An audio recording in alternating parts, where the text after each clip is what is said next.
All right, welcome back to Waste Some Time with Jason Green. I am Jason Green.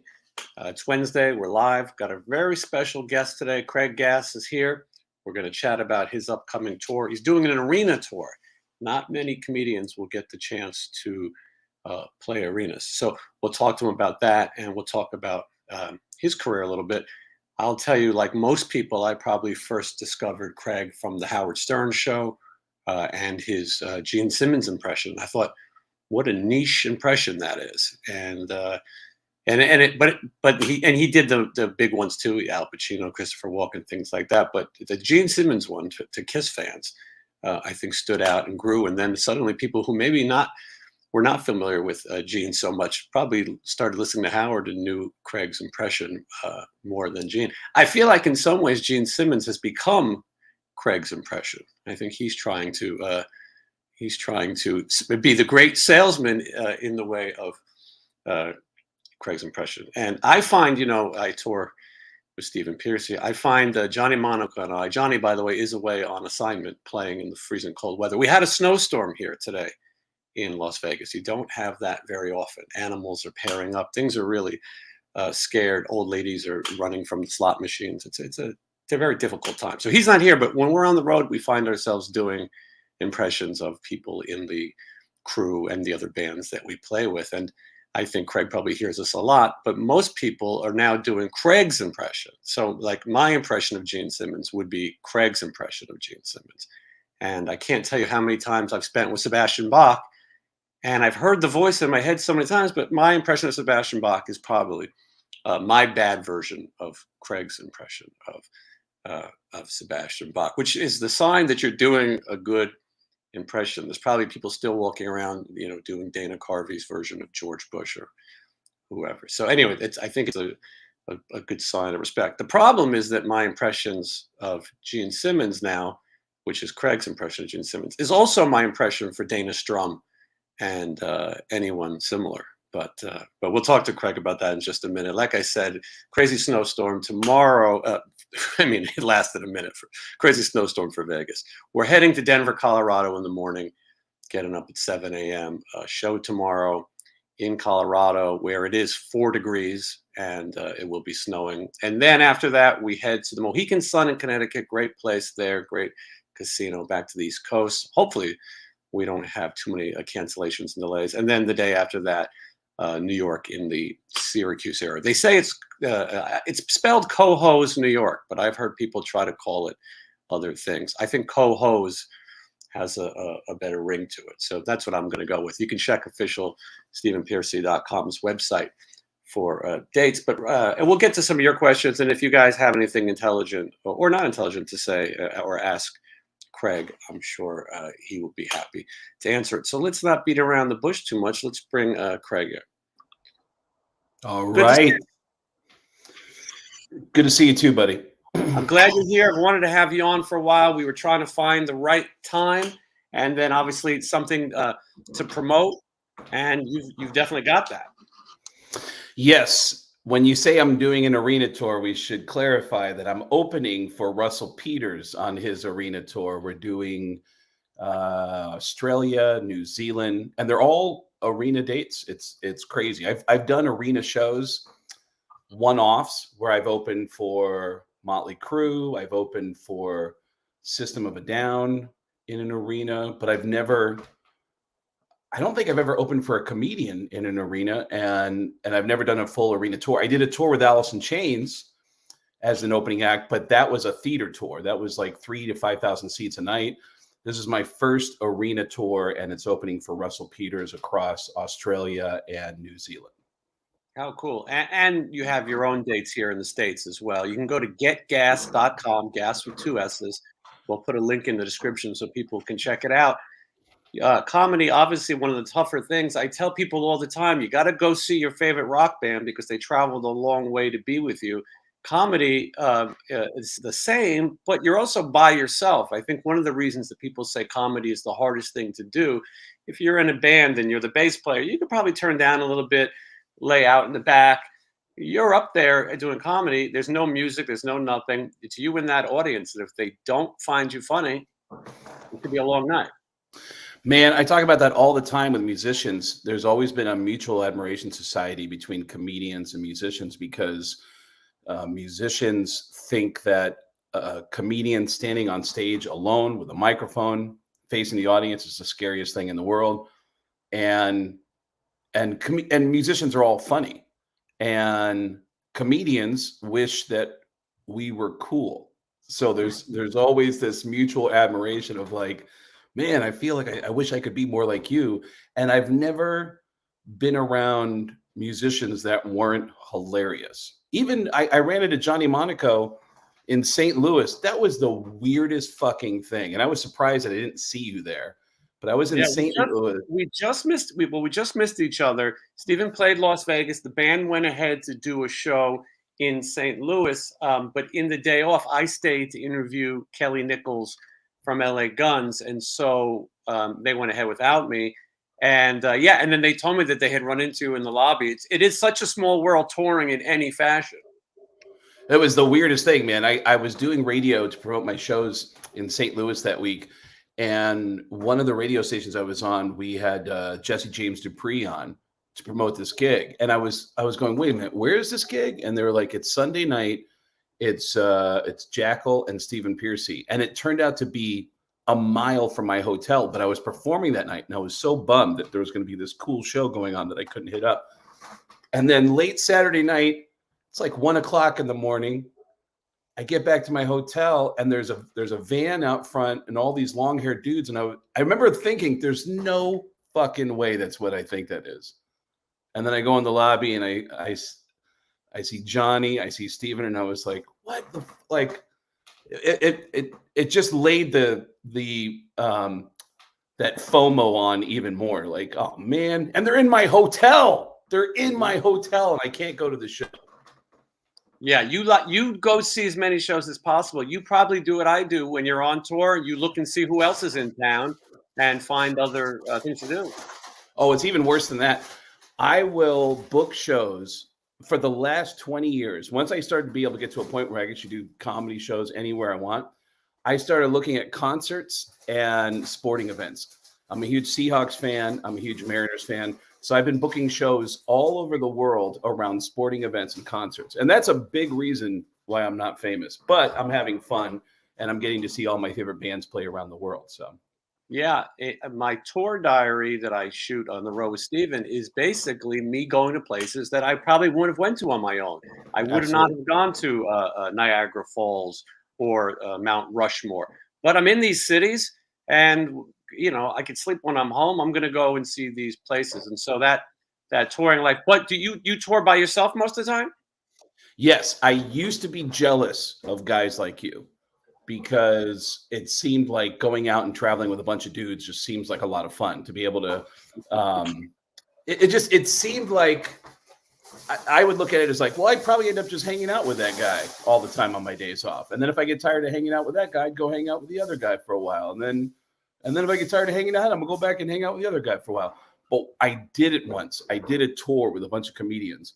And that was worse than being on my own because you realize that everybody has different levels of communication skills.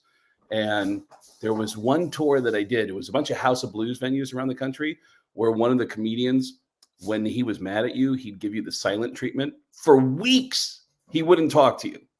And it was this weird thing of like, you'd find out, like, I guess you made a joke about him in Denver the other day and be like, well, why is he mad at me? Why won't he talk to me? And then you try to talk to him and he'd be like, it's cool, man. It's cool. And it's like, fuck this, man. It's ridiculous to go out and do shows where you're making money. Everybody's having fun.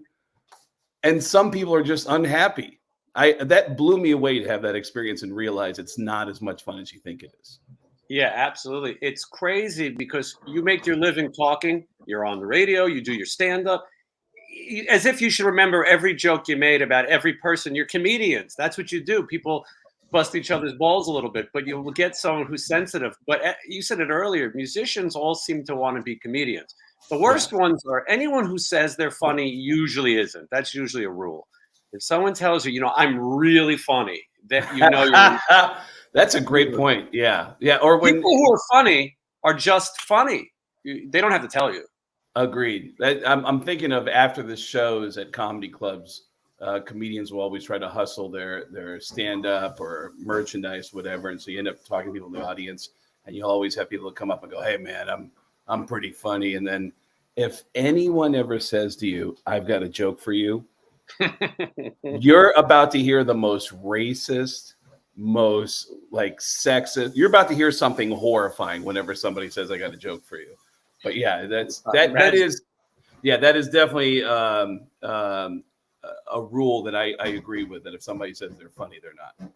And of course, you're appreciative of fans, but some people have no filter, and some people can't understand why their tape hasn't been heard. They still have a tape, and they don't understand that they're not very good. God bless these people who are so driven to make it. The problem is they don't have the goods to make it, but they've got the balls to come up to you and tell you a joke or give you their tape. Yeah, I'm thinking about, I guess people feel like they need to be funny around a comedian sometimes. I know that I've been around Howard Stern where there's been moments where, for whatever reason, somebody walks into the studio that's a fan that talks to him during a commercial break. And I've watched people try to fill in the space with what they think Howard Stern would respond to by saying something outrageous or crazy. And Howard's very introverted, and he's just, you have a guy who walks in like, "I have a friend who's got a large left testicle," and it just sits there and nobody responds. And Howard goes, "Wow, that's great." Like they think that Howard would jump all over that. So yeah, it's funny how people feel the need to have to be whatever they think somebody, and I'm sure you probably see it all the time too around Steven, that people feel the need to like, well, he's a rock star, so I got to do something crazy, or he's probably wild, or they have a perception of somebody that just doesn't exist. Yeah, no, that's absolutely, and people are fascinating. But yeah, getting back to it, like, musicians, yes, they all try. It's a cliquey group too. I'm sure comedians are as well. So all the musicians talk about the other bands and how bad they are, or who's using tracks, or who's. And you tour with musicians. You're backstage with all the musicians. You hear it. One band says this about the next band, and then the guy from that band walks in the room, and everyone goes, "Hey, oh my God, it's great to see." Dude, I remember a friend of mine. I've done a couple of roasts, and this actually was not a real shit talking thing. This was like a thing that was done intentionally to be funny. We did a roast of Corey Taylor, and my friend Courtney Cronin, who's also a really funny comedian, she was taping segments for the roast of Corey Taylor. And she was at the House of Blues in Hollywood when that was still there, taping a segment with Steel Panther. And they just riffed on what a piece of shit Corey Taylor was as a joke. Like, he's a piece of shit. Fuck that guy. And the weirdest thing happened. Somebody said, "Holy shit, Corey's here." And they all froze. And this is all on camera. Corey walks in. They're like, "Dude, what's up?" And they hug him. And they're like, "Oh, man, you look great. Oh, it's good to see you. Yeah, man." And then as soon as he walks out, they went, "Fuck that guy. He's a fuck piece of shit." And like, it's the most amazing tape I've ever seen. I'm hoping that tape gets released because unedited, that was surreal. But yes, I always wanted to be in the music business. I used to manage bands as a kid. And now that I'm a stand-up comedian, I realize I would not have had as many friends as I do now as a comedian because of the different factions that exist between musicians and bands. And it's kind of weird to be friends with somebody who says, "Yeah, but you know what? Fuck those guys." And you're like, all right, I guess That's the hardest part. Yeah. And then I have guys like Stevie Rochelle on the show who I love, but there's certain things that he runs on Metal Sludge that other people I know would be mad at. And I try to stay friendly with all the different people we work with. I'm still a fan of so many of the bands that we get to tour with, but there's always those few, and maybe there's a few that I insulted on this show. Most of the time, it's in passing. I don't even think about it. As you know, I do this all the time. I talk for a few hours, and sometimes you forget I'm sitting here talking to an inanimate object. And you, but it's you don't keep track of. Oh, I made fun of this band in this city because they sucked, and then the next thing you know, you interviewed someone who's mad at someone. And then I have drama like the members of Autograph, battling. whoever thought that there'd be a legal courtroom battle over autograph and or Leatherwolf? Yeah, that is a funny thing that exists that I always wondered. I remember watching because I'm a fan of all the music that you're covering. So when you first started, you came up on my radar and I started watching your videos. And I was in awe of how every episode you'd have people on and then you would ask the audience, hey, if you know these people, send them my way. I'd love to have this band. I'd love to have this band. And then you would shit on them. You would like bust their balls and go, but you know what? Not the drummer though, because fuck the drum. Who wants the? And I was in awe of how you would say, I want these guys. And then you would roast them for 20 minutes. And I'd go, he's not getting any of these fucking people. What the fuck It's is he amazing doing? anyone comes on. Yeah, I think the people who come on never watched the show before, or they get it. But yeah, it was when we started. It was I felt like the whole thing had to be was genuine. If I came on here and just did an act, Right. people would have got over it. There were so many podcasts, as you know, during the pandemic. But this is what I want to do. I was born in the Bronx like yourself, and I was a New Yorker, and I worked for Geraldo, and I went to school for broadcast journalism. It just took me 20 or 30 years to actually use it for something. But I wanted to be authentic, and sometimes you have to talk to these bands, and then your inbox blows up. I interviewed the drummer for Leatherwolf. I didn't think it was that interesting. Well, I got the other guys in Leatherwolf, and now everyone's fighting with each other. And That's great. yeah, it makes it entertaining. I do sometimes.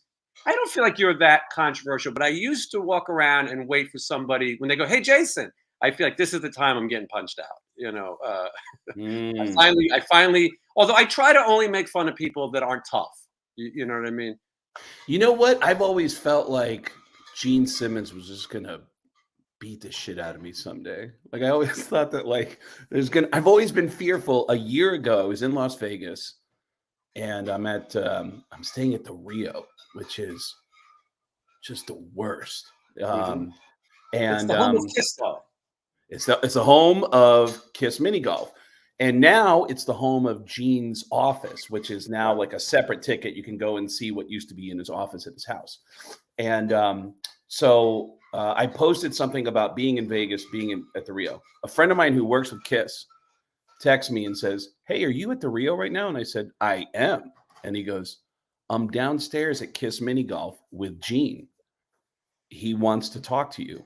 And I froze and I was like, I'm not responding to that. And then sometime in the next hour, I get a call from a comedian friend of mine from New York. And he goes, hey, what are you doing? And I said, I am hiding from Gene Simmons right now. And he goes, what do you mean you're hiding from Gene? I go, I just got a text from somebody that works with Kiss. I'm in Vegas right now. And this guy said he's downstairs. There's a Kiss Mini Golf downstairs. And Gene is there. He knows I'm in the hotel. He wants me to come down. And my buddy said, why are you not going down? I go, I'm just afraid that one of these days he's going to like haul off and beat the shit out of me. And my buddy goes, are you kidding me? If Gene Simmons beat the shit out of you at Kiss Mini Golf, do you know how great that story would be? And I was like, fuck, you know what? You're right. I put on my flip-flops and I went down and it was nothing. He was entertaining some friends. And when I walked up, I think these guys had paid like a lot of money to hang out with Gene. And then when I walked up, Gene looked over and goes, all right, go ahead. You know you want to go. And I go, oh, am I doing the impression? Okay. So I start doing impressions for them, which is what he usually does do. He'll always ask me to entertain his friends. But I swear in the back of my mind, I have this fear that if we were alone, he's going to let me have it. Because I feel like I've said so many fucking things about the guy that it's just going to catch up to me at some point. He's going to let me know that he doesn't appreciate everything I've done about him. So when you first did the Gene impression, you weren't as known. I'm sure Gene Simmons wasn't familiar. He's always your comedian and you're there. But when you first started doing it, it was slightly uncomfortable, which I think is what Howard likes. At that point, they would have Sal dress up as Gene. It wasn't very funny. And it didn't seem like Gene it really was amused by Sal. But your impression, I think at first I noticed when Gene's on Howard, he's not really the tough guy that he can be. On Howard, he kind of dials it back. It's kind of a couple of nice Jewish boys talking about life, it seems. Because he does, he is selling. but he was on there Oh to yeah. sell his casket, Yep. and you were there to make fun of it. And it was something that, if you're a Kiss fan, you knew that Gene Simmons always had something to hawk, but your Yeah. impression really pinpointed that. Well, backing up a little bit, I started working with Howard in 1995.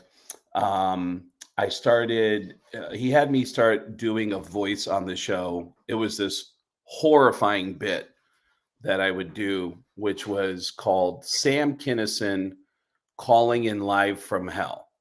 Right, I remember that. And the premise is every time a bad person died, someone that we could all agree, like, oh, that was a bad, like when Jeffrey Dahmer died. Yeah. Jeffrey Dahmer dies, and then I'd hear about the death, and I'd start writing material about the death, and then the next day we'd go live on the air, and it'd be Sam Kinison calling live from the gates of hell, going, "Hey guys, it's Sam Kinison, and I'm down here in hell with Jeffrey Dahmer, and this guy's already looking at my ass like it's a T-bone. Oh!" It was the darkest, most evil, like, joke premise. And then Howard, after a couple years, started letting me write for the show. I was living in Seattle at the time, and once he started letting me write for the show, I said, fuck it, maybe I should go back to New York. So I moved back home to New York and moved in with another comedian, Mitch Hedberg, and I started writing for Howard and started writing for a couple of TV shows. And then I started developing more voices on the show, and he let me just have free reign. I started doing the weirdest shit. Like Al Pacino was in the news because he had twins, even though he was like 67 years old and he had twins. And I said, wouldn't it be funny if one of the babies was a regular on the show and sounded just like Al Pacino? So we do this regular segment where Howard would go, man, you're Al Pacino's baby. What do you like to do for fun? I like to pee. You like to pee? I love to pee. My mama, Beverly D'Angelo, whenever she changes my diapers, I give her a quick squirt right in the fucking face. Hoo-ah. And she likes it because she's a whore. And then I start doing all these other random voices, people who are in the news. And then when I started sitting next to Howard, I would just tell him funny stuff during commercial breaks. And I would tell him, I'm a huge rock fan. And I go, hey, man, do you know anything about Kiss? And I told him some funny stuff about Kiss off the air. And he was like, we should do that on the air.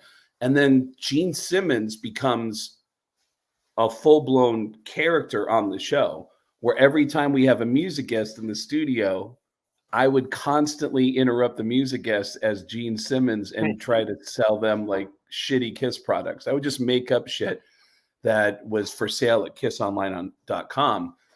And then we got word that we started getting fan mail from Kiss fans. I started getting private messages from people who worked with Kiss, and people wanted to like give me material.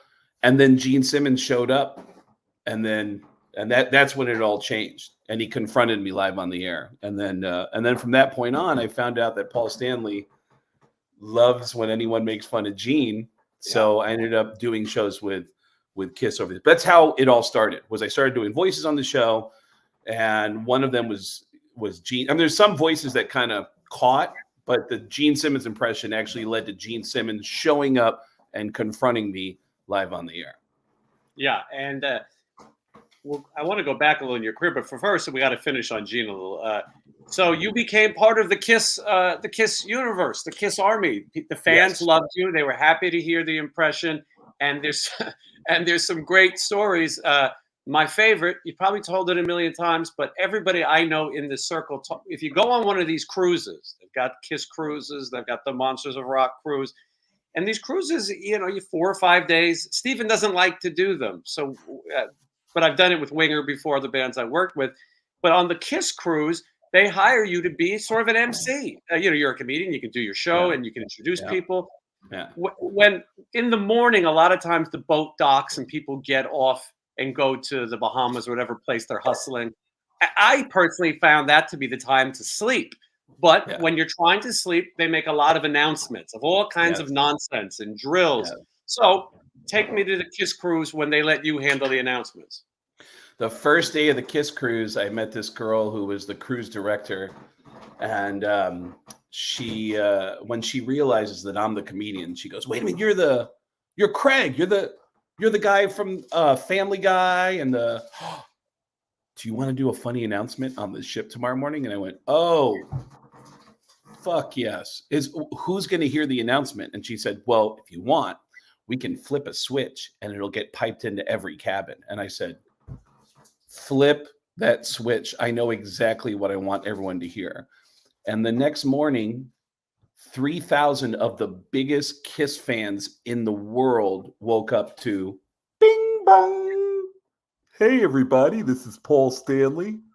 And this is Gene Simmons from Kiss. And we have a very important announcement. Do not panic, but we have a very important announcement." And at that point, I had friends on the ship who said that there were Kiss fans looking up at the speakers and they were excited and they were happy until the next sentence, which was, "We've just hit an iceberg."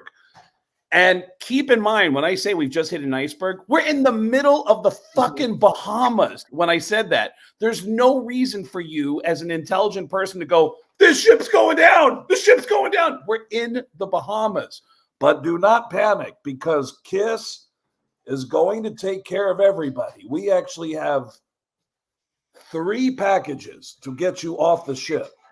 First, we have the platinum package, $5,000, where we put you in a life raft and you have your own private photo with Kiss. Then we have the diamond package. Isn't that right, Paul? That's right, the diamond package. For $10,000, where we throw you in the ocean with Tommy and Eric, and then Kiss floats by on a raft and we do a private acoustic show. Everything I said was stupid, but apparently a few Kiss fans ran to the employees and said, "Is Kiss really going to charge us to get off the boat?" They really believed it.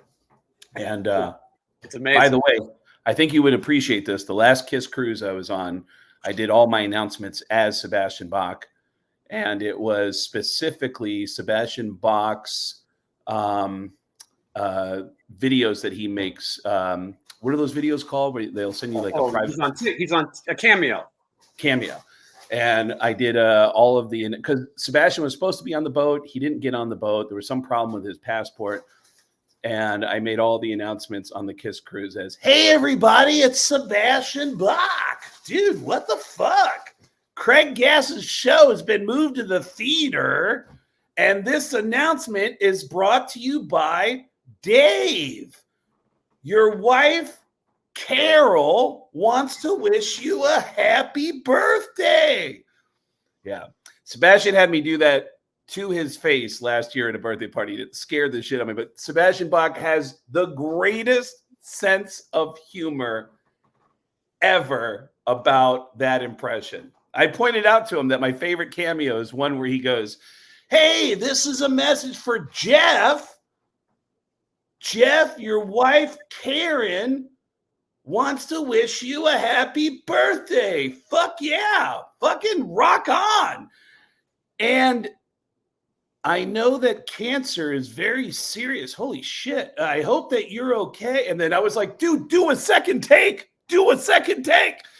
But when I pointed it out to him, he was like, "Dude, I'm getting $500, man. Sorry your dog died." You know? And I was like, coming out of those upbeat numbers. Yeah. I fucking love that guy. He's great, and he does have a sense of humor. I mean, listen, he does also threaten to meet fans on at the Rainbow and Blabbermouth and fight them. But that's what makes him so great. I went to a charity event that he was at for Chris Angel's son, who is now very healthy. At the time, I saw you there.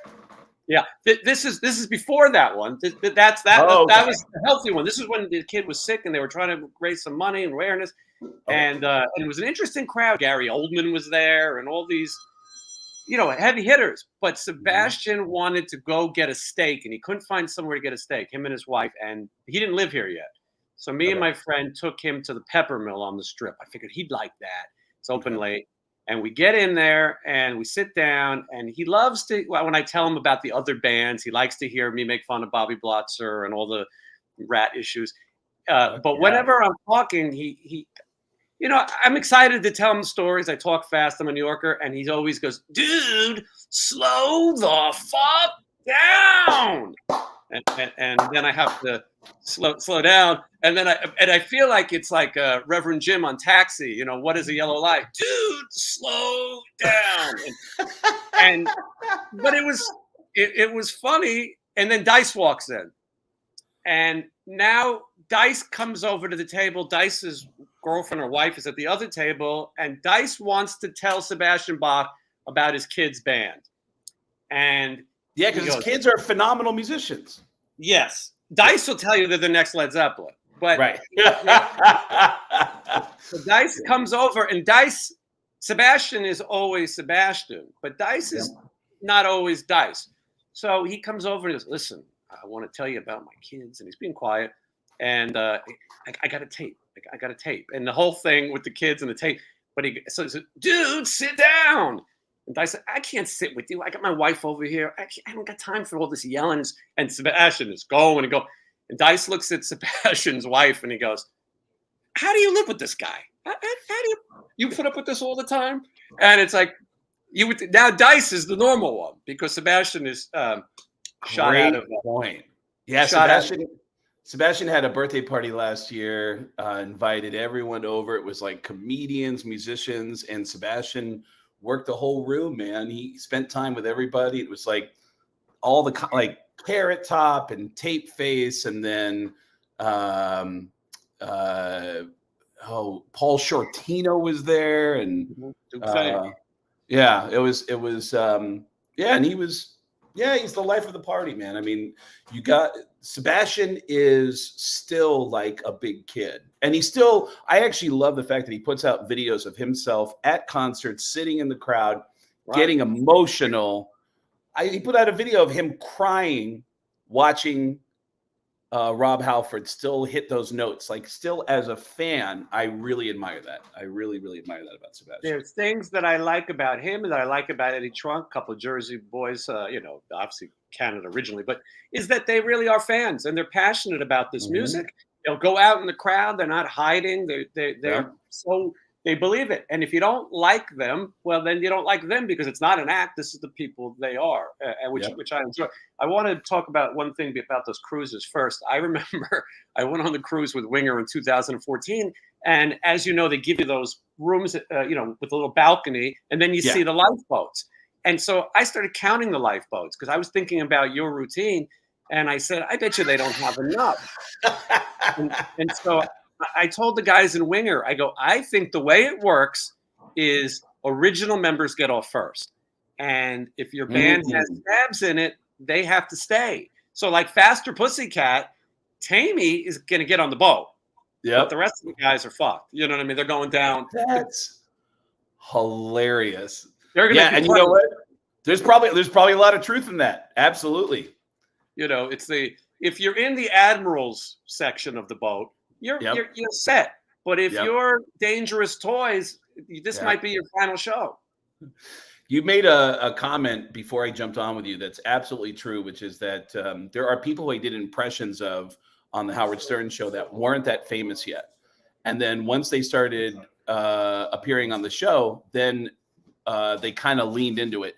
Gene absolutely started to lean into it because when I was doing that impression of him, only Kiss fans really got what I was saying. And then he did a TV show where he was 100% that guy, 24/7. Same thing with Tracy Morgan.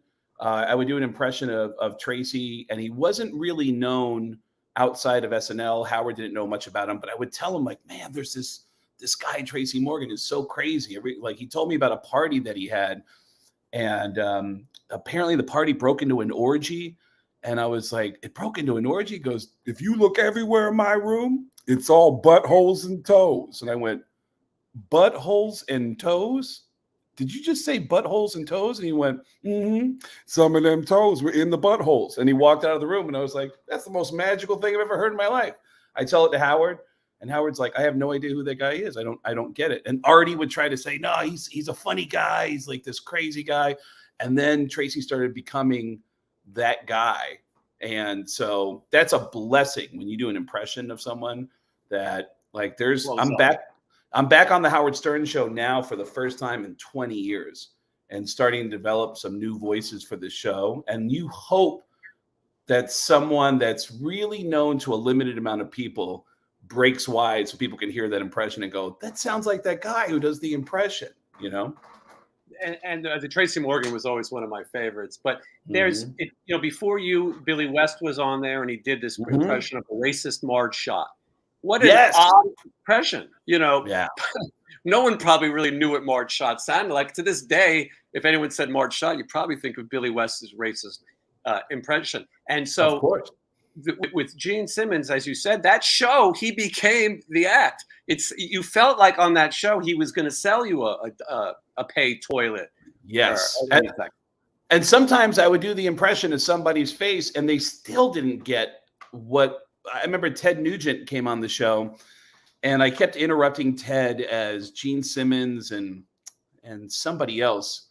And Ted walked up to me afterwards. I go, hey, Ted, I'm Craig Gass. I just want to say thanks for putting up with me today. And he goes, hey, man, I don't know if anybody ever told you this, but I'm friends with Gene Simmons and you sound just like him. Like, you should do that more. And I went, yeah, I'm on the Howard Stern show, Ted. I'm doing it. I'm doing it. And, yeah, he didn't understand. He was like, why is the guy in the corner talking like Gene Simmons and interrupting me? And, he didn't understand it. But yeah, it's I love doing impressions. I love hearing a good impression. And yeah, Billy was legendary for doing these caricatures on the show on Howard before I came along. I didn't really start hitting on the show until after Billy West was already gone. And then years later, when I started sitting next to Howard, it was like me and Artie trying to get that job. So much of the material that you did then could not be done now. The Howard Show, some people get mad and they say it's a kinder, gentler Howard. It's still pretty ridiculous if you listen. I still listen. I'm a fan.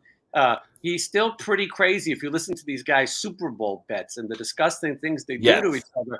I feel like maybe it's not the strippers and anal ring toss anymore, but it's still pretty out there. But yeah, the impressions and things and comments you made, you probably couldn't you couldn't make now. Like I said, I love the Gene impression, and that's when I started following it. And I found myself walking around doing the Gene Simmons impression. As I said, that's your impression, and the key would always be, "This is Gene Simmons of Kiss." You always had to say you were of Kiss. Yes. And even if you were at a Kiss concert, he would have to say, "From Kiss." Yeah, I noticed that years ago when I was doing radio in Seattle, that there was a radio buddy of mine who was shaking in the presence of Gene. And I always remember that Gene said hi to him and said, "What is your name?" And the guy was like, "My name's Gus. I'm the promotions director." And he said, "I'm Gene Simmons from Kiss." And I just thought, what the fuck? Like, why?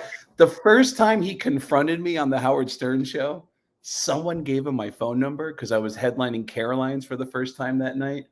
And I still have the message. It's just a short boop. "Hi, Craig. This is Gene Simmons from Kiss." He actually said "from Kiss" on my answering machine. Like, I'm going to confuse you with Gene Simmons from Pet Boys. Like, I know. Or the actress who died 40 years ago. Yeah. And he just knows his place. I think part of it is an intimidation thing, but he also has a great sense of humor. Thank God. And his son comes to the Comedy Store all the time in Hollywood. And his son has told me, dude, if you had started doing that impression like a few years earlier, my dad would have, no bullshit, he would have tracked you down and just beat the fuck out of you. But when you started doing that impression on the Howard Stern show, my dad had started to develop a sense of humor about himself and started laughing at himself. And he thought it was funny. So thank God my timing was okay on that. Yes, it worked out, and now it's history, as they say, or history. But It's with history. That's but right. we do a lot of shows with Slaughter and Mhm. Vince Neil, which is essentially Slaughter without Mark and put Vince in the band. Yep. But so we spend a lot of time with Dana Strum. I like Dana a lot, but he is Mhm. and you know him. He's a very no nonsense business guy, Yeah. and he sends us. We it doesn't matter who's headlining. He sends us the day itinerary. I like it. Less work for me. To this day he's still going to security meetings. He's still asking. One time he's looking at me at Mohegan Sun in an arena, and he's going, what do you think they're going to do? What do you think that gaffer's going to do? I'm thinking, who cares? You've been in this business 50 years. And the more I spend with Dana, the more I realized I was doing your Gene Simmons impression as Dude, Dana. I can pull it even further back than that. My buddy John Bianelli, who works with Aerosmith, gave me the greatest key 20-something years ago about doing the Gene Simmons impression. He said, if you want to do a Gene Simmons impression, listen to Benjamin Netanyahu. It's the same voice. Hi, this is Benjamin Netanyahu from Kiss. It's the same voice. And that guy, by the way, John, who works with Aerosmith, that's how we talk to each other on the phone all the time. Whenever he calls me or I call him, he'll pick up the phone and he'll go, hello. Hi, John. This is Gene Simmons from Kiss. And he'll go, what's up, Gene? Not much. I hope you don't mind, but Kiss is now selling Aerosmith's entire catalog for $49.95 at kissonline.com. Oh, that's great. And this crazy thing happens, by the way, when Aerosmith and Kiss put a tour together. They did an arena tour in the early 2000s. Mhm. And my friend John gets a phone call at Aerosmith's management office. Someone says, hey, John, it's a call for you. And he goes, yeah, put it through. He picks up the phone and he hears, hi, John, this is Gene Simmons from Kiss. And my buddy John goes, what's up, you fat Jew bastard? And there's a long pause. And he hears, I'm sorry. And there's another long pause. And John goes, Craig? And he goes, no, it's not Craig Gass.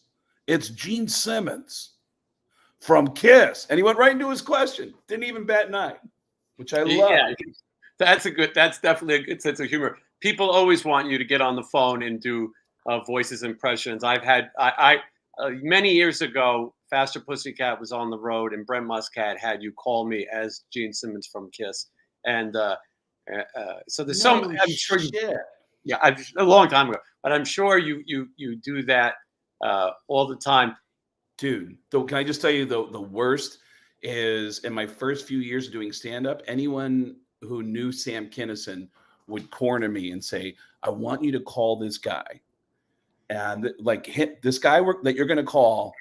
We both knew Sam really well. And only 3 of us know this story. The guy you're going to call, me, and Sam Kinison, who's dead.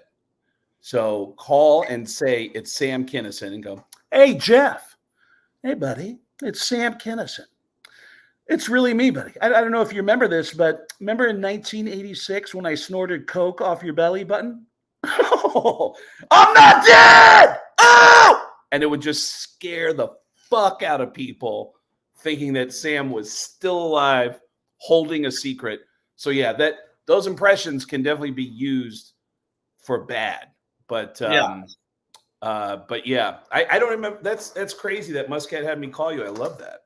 Yeah, so long ago, and but it's funny that we still talk about these things, and there's so much more to your career than just the impressions and those impressions we talked about. But I want to rewind a little bit because I'm sure there's some people watching, and we'll get to some of your questions in just a minute. But I'm sure there's people who are watching who aren't aware that when you were a kid, your parents are both deaf and your sister is deaf, which is the craziest thing. You're a comedian. You make your living talking and doing impressions of people. And and when I first heard this, I was so shocked because I didn't know that story. And the Osmonds have some siblings who are deaf as well, a musical family, and 2 of the Osmonds were born deaf. It's a strange thing. In your case, what were the odds that you would not be born deaf? What did they tell you when you were young? Well, my mom was born completely deaf from a birth defect. My dad was born with all of his hearing and then lost it when he was a kid. He got into an accident that popped out his eardrums. So he had to go to deaf schools for the rest of his life. He meets my mom at an all-deaf high school. They fall in love, and they have my sister first. And my sister's born with my mom's genes, completely deaf. And then I'm born with my dad's genes with all my hearing. So I was the only one in my family who could hear. And apparently it could skip a generation. I could have a child who's deaf. Genetically, it's still it's in my DNA. So, but growing up in a deaf family, I couldn't learn how to talk for my family. I learned how to talk by watching TV, and I copied all the voices I heard on TV. So that's where I got the knack for picking up voices. What kind of stuff were you watching on TV? Like sitcoms? Yeah, I remember doing. I would do impressions for my grandparents of old school actors, and then the people I was most influenced by was like the Fonz and Muhammad Ali, Howard Cosell. I was a weird kid. I was always talking in different voices, and I grew up in specifically in Mount Vernon, right outside the Bronx. I always say the Bronx because nobody seems to know where Mount Vernon is. They think it's upstate, but Mount Vernon, money earned in Mount Vernon is right next door to the Bronx. So everybody had a really thick accent. I didn't pick up the accent. I would just talk like whoever I was really into that week, you know? And so, yeah, I was a really weird kid, but grew up around deaf people my whole life. So, can your, I don't know, are your parents living? My mom just passed away a few months ago. My dad, I was never close. They got divorced when I was a kid, when I was 4 or 5 years old. And my mom, side note, used me as her interpreter for her divorce when I was like 4 or 5 years. I didn't go to court with her, but deaf people now have what they call a relay service. A deaf person can contact somebody on a video screen who's an operator who has their hearing, and they can reach out to the outside world and vice versa. Before that, my mom had me. So at 4 years old, she's going through this divorce. She has me calling the lawyers. I'm getting a huge vocabulary lesson. Plus, my mom is standing on top of me going, "Tell him your father's a son of a bitch." And I was like, "You got it, Mom. Fuck Dad. I'm going to lay it out." And so I wasn't close to my dad at all. But yeah, they no wonder you're a comedian, Craig. You know, to have a life like that, you know, you have to be a bit neurotic or have been through something to be interpreting for your mom against your dad, and they're both born deaf, and you're going to be a future impressionist. Of course, you're funny. Yeah, I would do impressions for my family, but the impressions were just of like body language, and which is why now when I do impressions, I think more about the person than the actual voice, and then the voice just kind of comes out. Someone like Tom Arnold is very intense and very fidgety, and then someone like Al Pacino will just look right through you. Oh my. You know, so I always think of the physical being of that person, and then the voice will be there. So, and I was doing impressions for my family that had no voices. I would entertain them all the time growing up. So, yeah, I mean, your mother did get to see success. She knows that you were famous for doing voices, whether or not she could hear the voices. Yeah. It's an interesting, you know, it's think, Mom, I promise you, I'm very funny. You know. Yeah, and every TV show I've been on had closed captions. King of Queens, Law and Order, that show Las Vegas that I did with Alec Baldwin and James Sex in the City, right? Sex in the City. I never told her about Sex in the City. She found out about it a year later because it was so graphic. And then she told me she'd heard about it, so we watched it together, and she just looked at me and went, "My baby," you know, because I did something really, really graphic on Sex in the City when I dated one of the girls. You're the muffin guy, I believe, is your right. Yeah, I was the glazed donut guy. I met Miranda at a Weight Watchers meeting, and every time I get together with her, I love to perform on her And every time I perform on her, she has such a huge reaction that she explodes all over my face. And I'm such a sensitive guy that I just want to hold her and kiss her afterwards, which freaks her out because my face is always covered in Miranda. So, and my first day on the set, I had to perform a sex act for 19 hours. I went down on her from 6 o'clock in the morning until 1 o'clock the next morning with breaks and, you know, changing angles of the camera shots and stuff like that. So, yeah, well, I mean, it's an honest day's living. It's so many worse things. It is absolutely, Jason. So many worse things you could do. I'm looking at some of the people's comments because yeah, people are enjoying a lot of the impressions that you did. Al Pacino's Baby was talking about before. Fighting with Yucko the Clown. Some of these names like Yucko the Clown, unless you're a Howard Stern fan, you might be gone. Yeah, the Yucko the Clown was a bunch of comedians descended upon Phoenix to do some shows. And we had all interacted with a girl out there who was being flirtatious with all of us.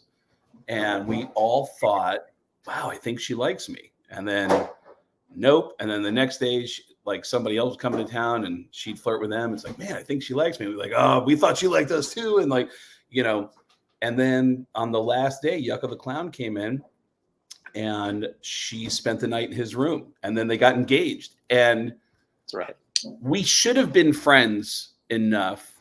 All of us comedians should have been friends enough to go, hey, dude, you need to know something. But none of us said anything to her until much later. And then it caused tension and you know, but it's all been smoothed over and Yucko's doing great. Roger's kicking ass right now doing animated stuff. So it all makes for great radio as well. This is a question that as soon as I said you were going to be on the show, people asked. They want to know about how you ended up living Eddie Van Halen's recording studio, and it's a good one. It's not as funny as it is interesting. I was backstage at a Scorpions Dokken concert in Los Angeles. I'm now on the Howard Stern show. I think they had finally given the gig to Artie, and then I started doing TV. I think this is before I filmed King of Queens. I'm starting to spend more time in LA, and I'm backstage at this concert at the Universal Amphitheater. And there's a guy there who works for Dunlop. And my only hobby I've ever had in my life, besides cocaine, was collecting guitar picks. So I have thousands and thousands of guitar picks from everybody. And so this guy works for Dunlop, and so I tell him, like, I would love to get some guitar picks, and we become friends. I run into him backstage at this concert, and he's doing me a solid. He's introducing me to everybody backstage. And the Universal Amphitheater had like this kind of, it was like a patio. It was like. Yeah, the backstage was actually outdoor. You'd walk outside, and then there would be a building that had the dressing rooms in it. It was a strange place. Yes.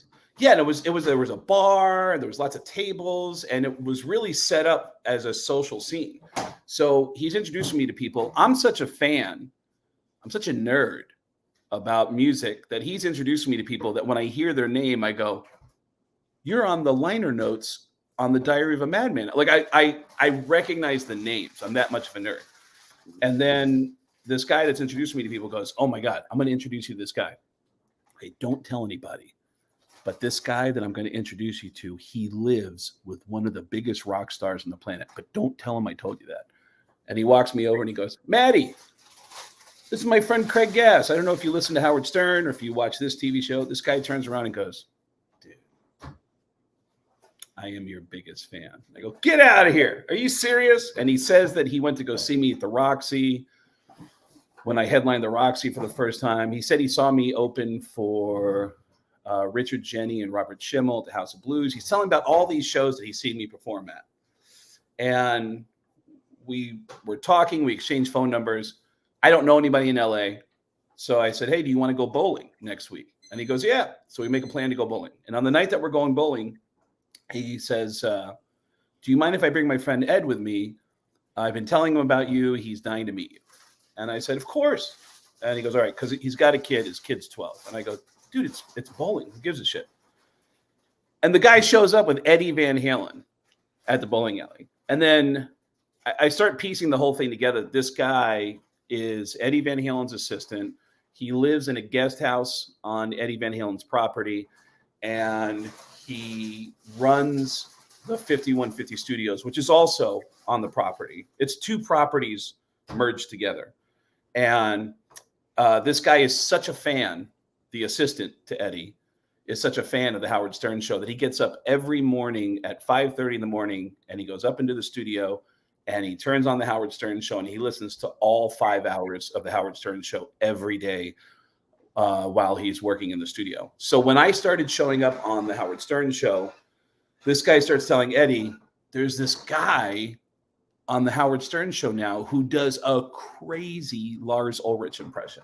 And then a week later, oh my God, the same guy does Gilbert Gottfried impression. And then a week later, oh my God, the same guy does a Gene Simmons impression. And then it goes on and on and on. So at the bowling alley, Eddie is repeating everything that he knows about me to me and is smoking the whole time. You're not supposed to smoke at this. It was that bowling alley on Ventura between Coldwater and Laurel Canyon. You know what I'm talking about?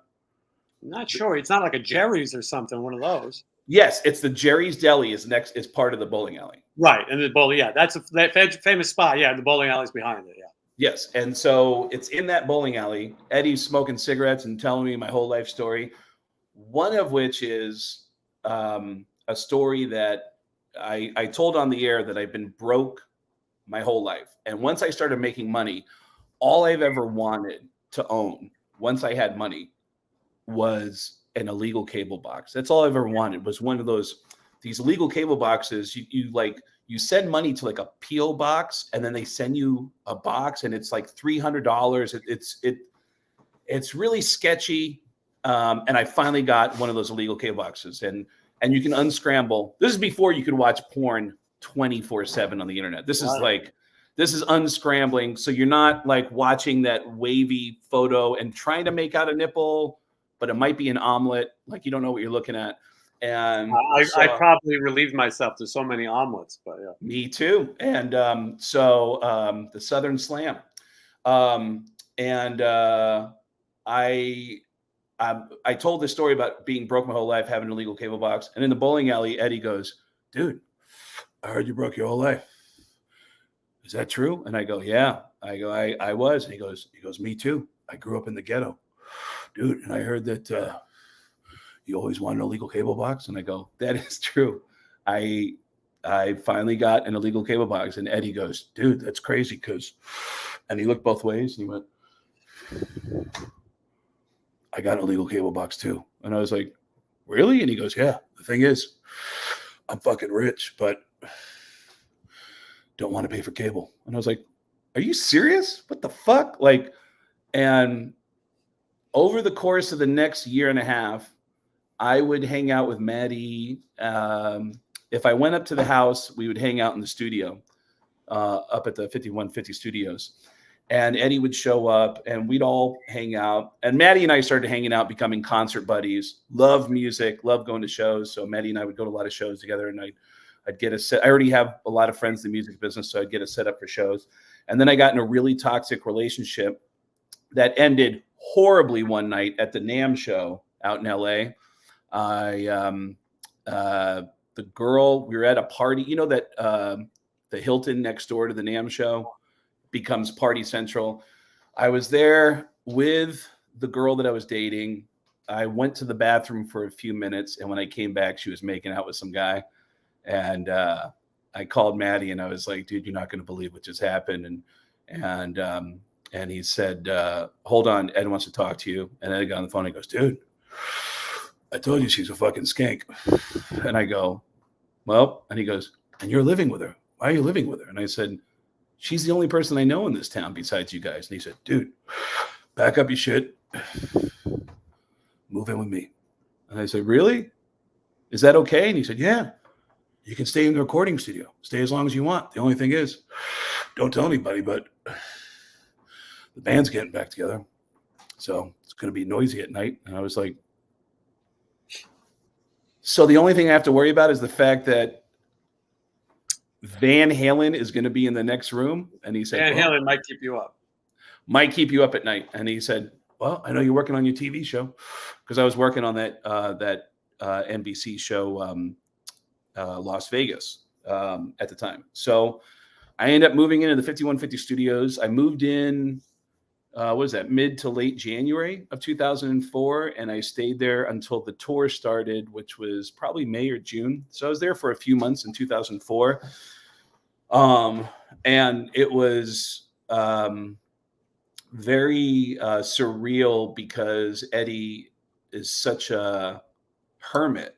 He was such a, he doesn't go out of his house much at all. And so, you know, it was very surreal to be on the inside of that guy's life. And he was so warm to me. And, you know, the other funny story that I always share about that time is the girl that I met in March of that year. I took Maddie to a Metallica concert. Metallica did a couple of nights at the Forum that March. And we go to the concert. I meet a nice girl.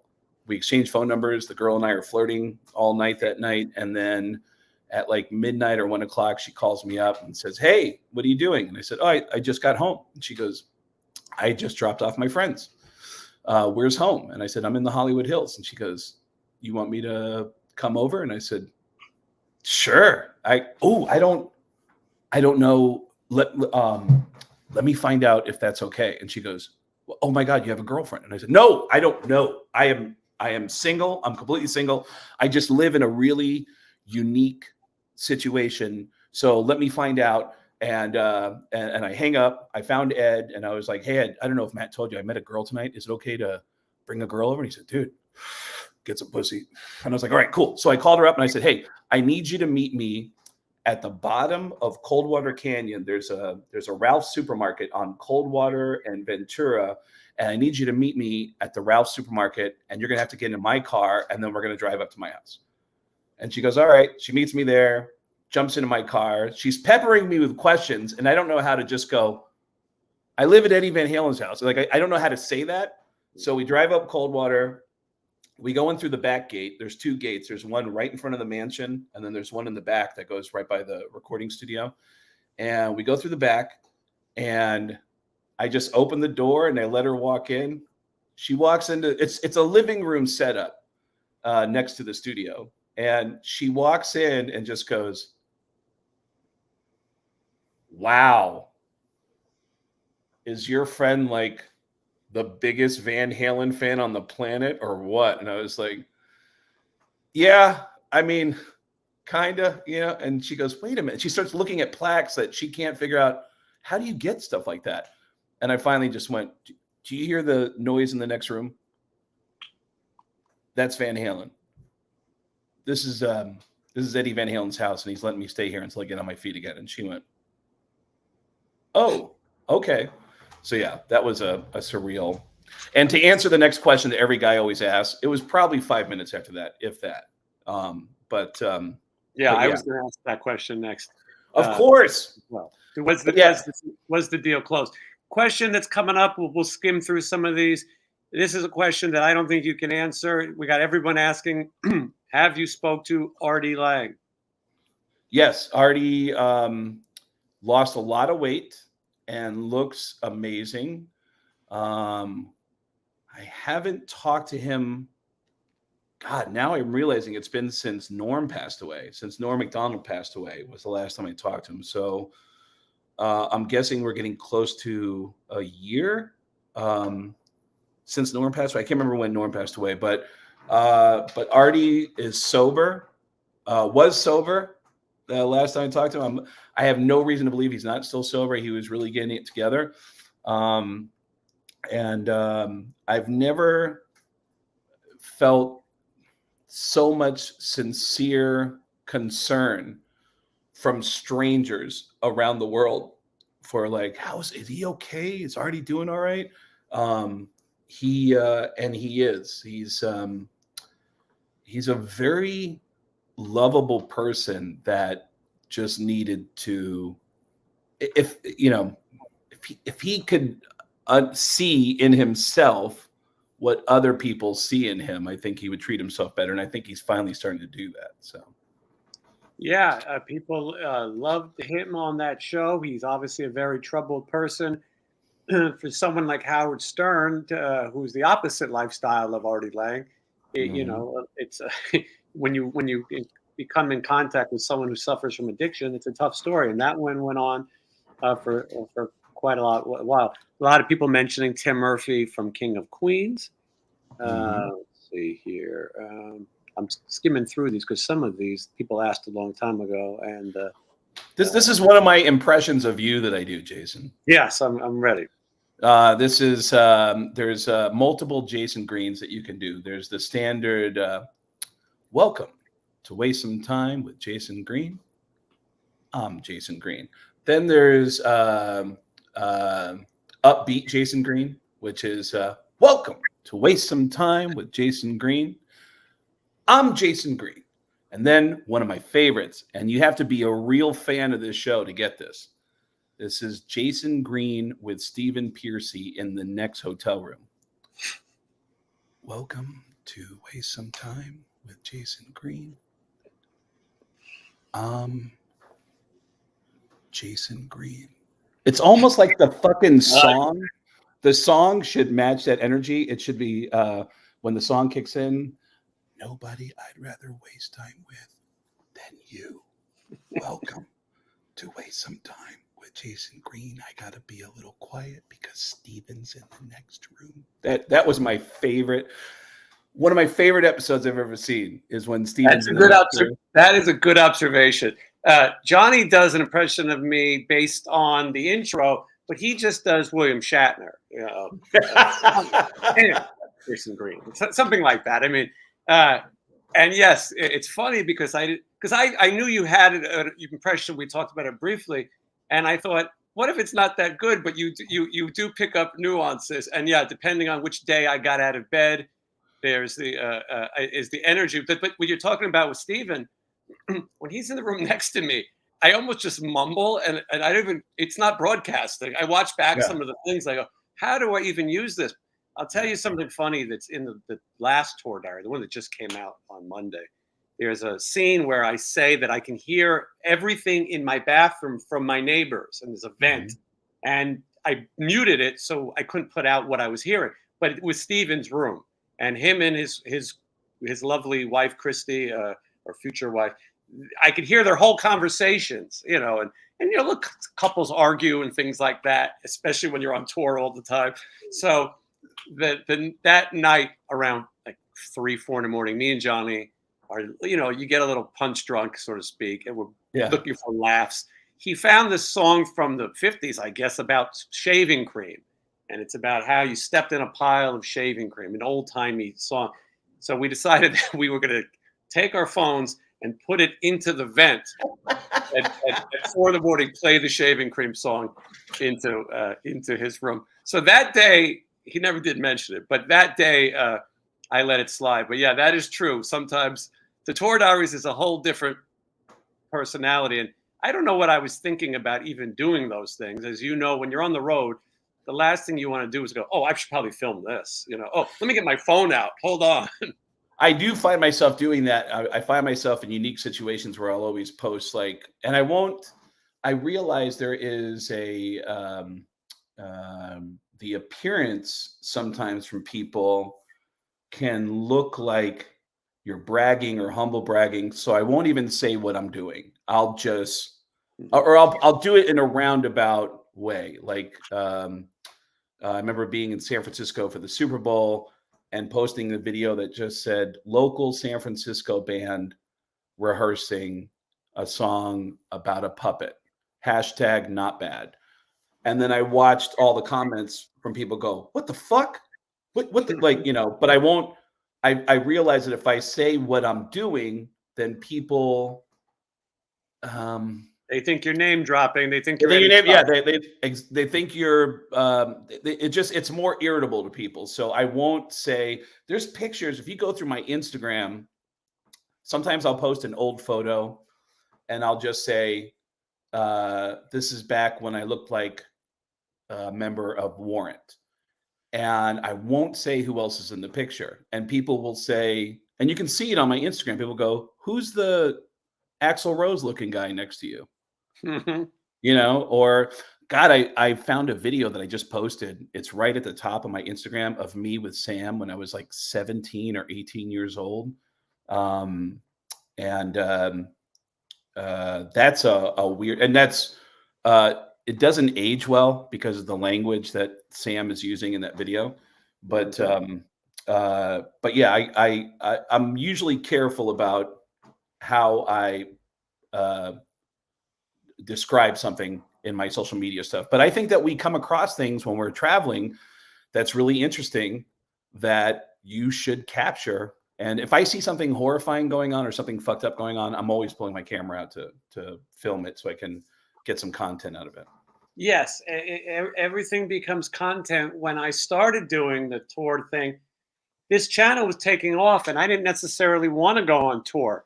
And I had gone on tour with the last version of Rat that had won, and Steven was suffering at the time. He was having a hard time. He was going to get his knee replaced. He was drinking a little bit and pain medicine, and I wasn't sure that I was ready to go through that with him again. But he's in great shape now. He's doing really good. Mhm. All the shows have been good, no problems, and I'm happy to see it. But I wasn't sure I wanted to. The YouTube thing was building, and the monetization and the money was showing up. And I said, look, I'll do it if I can film like a tour diary. And it wasn't really about Steven. And sometimes people watch it and they're like, well, where the hell is Steven Piercy?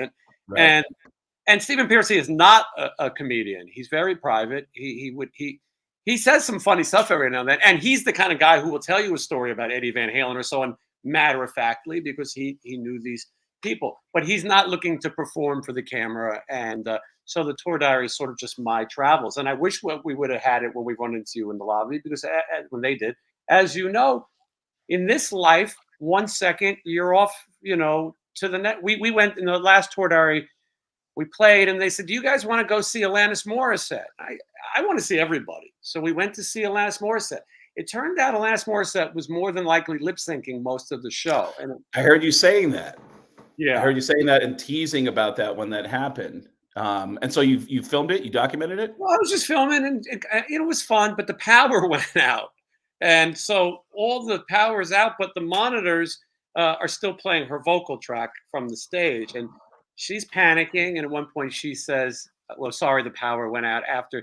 And there's times when she plays guitar in the show and the microphone is here and her head is here and her head is there. Do And you have that on? I'm sorry to interrupt you, but do you have that on video the moment the power went out? yeah, I probably turned it on after. So it doesn't sound as bad. Like, the cell phone picked up what was coming out of the monitors on stage. But at that point, well, I'll send it to you. You take a look at it.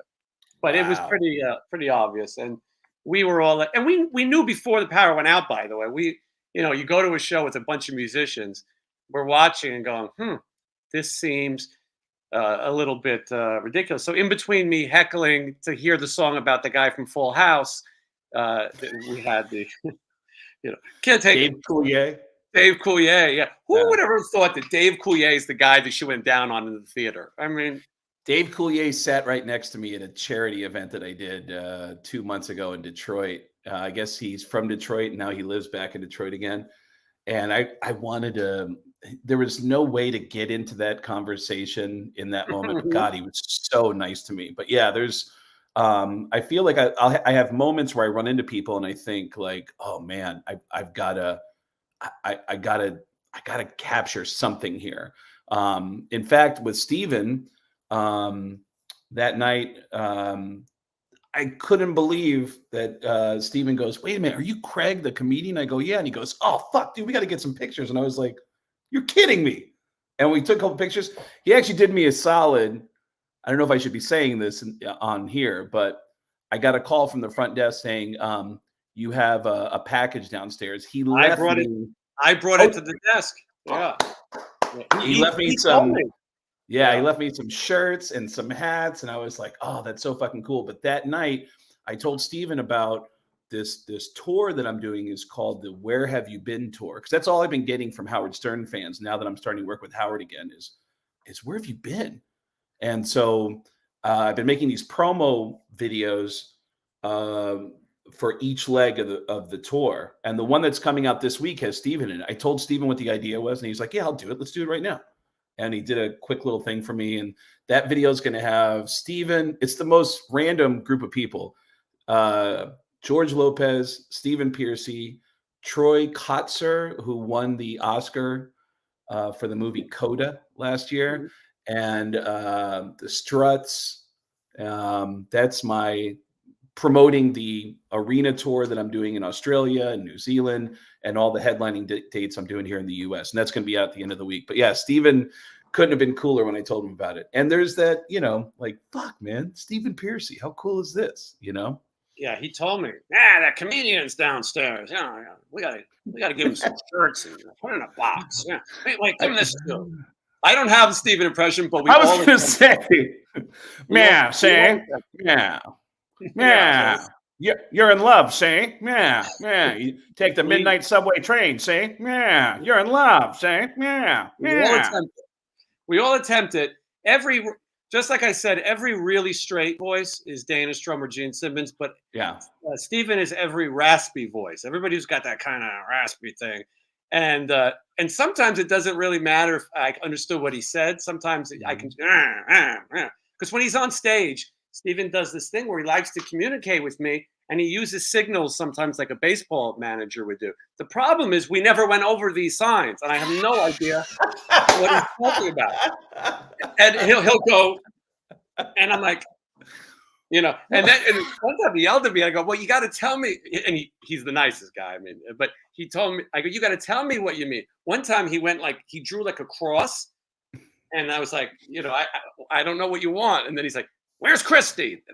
That meant where's his girlfriend, and so sometimes I just can tell by the inflection, and it's like, if he's happy, kind of like Frankenstein. Because the music is so loud, I can barely hear him. But you need to work on it. You're the man for the Steven impression. By the way, somewhat connected, but not really connected to what we're talking about. The greatest episode you will ever do of your show will just be entitled Blotzer Stories. I cannot get enough Bobby Blotzer stories. The stories are fascinating to me, while also being disheartening as a Rat fan. As a lifelong Rat fan, growing up on everything that was going on in that genre, and being such a fan of Rat, and going to see them on the Out of the Cellar tour, and every tour after that.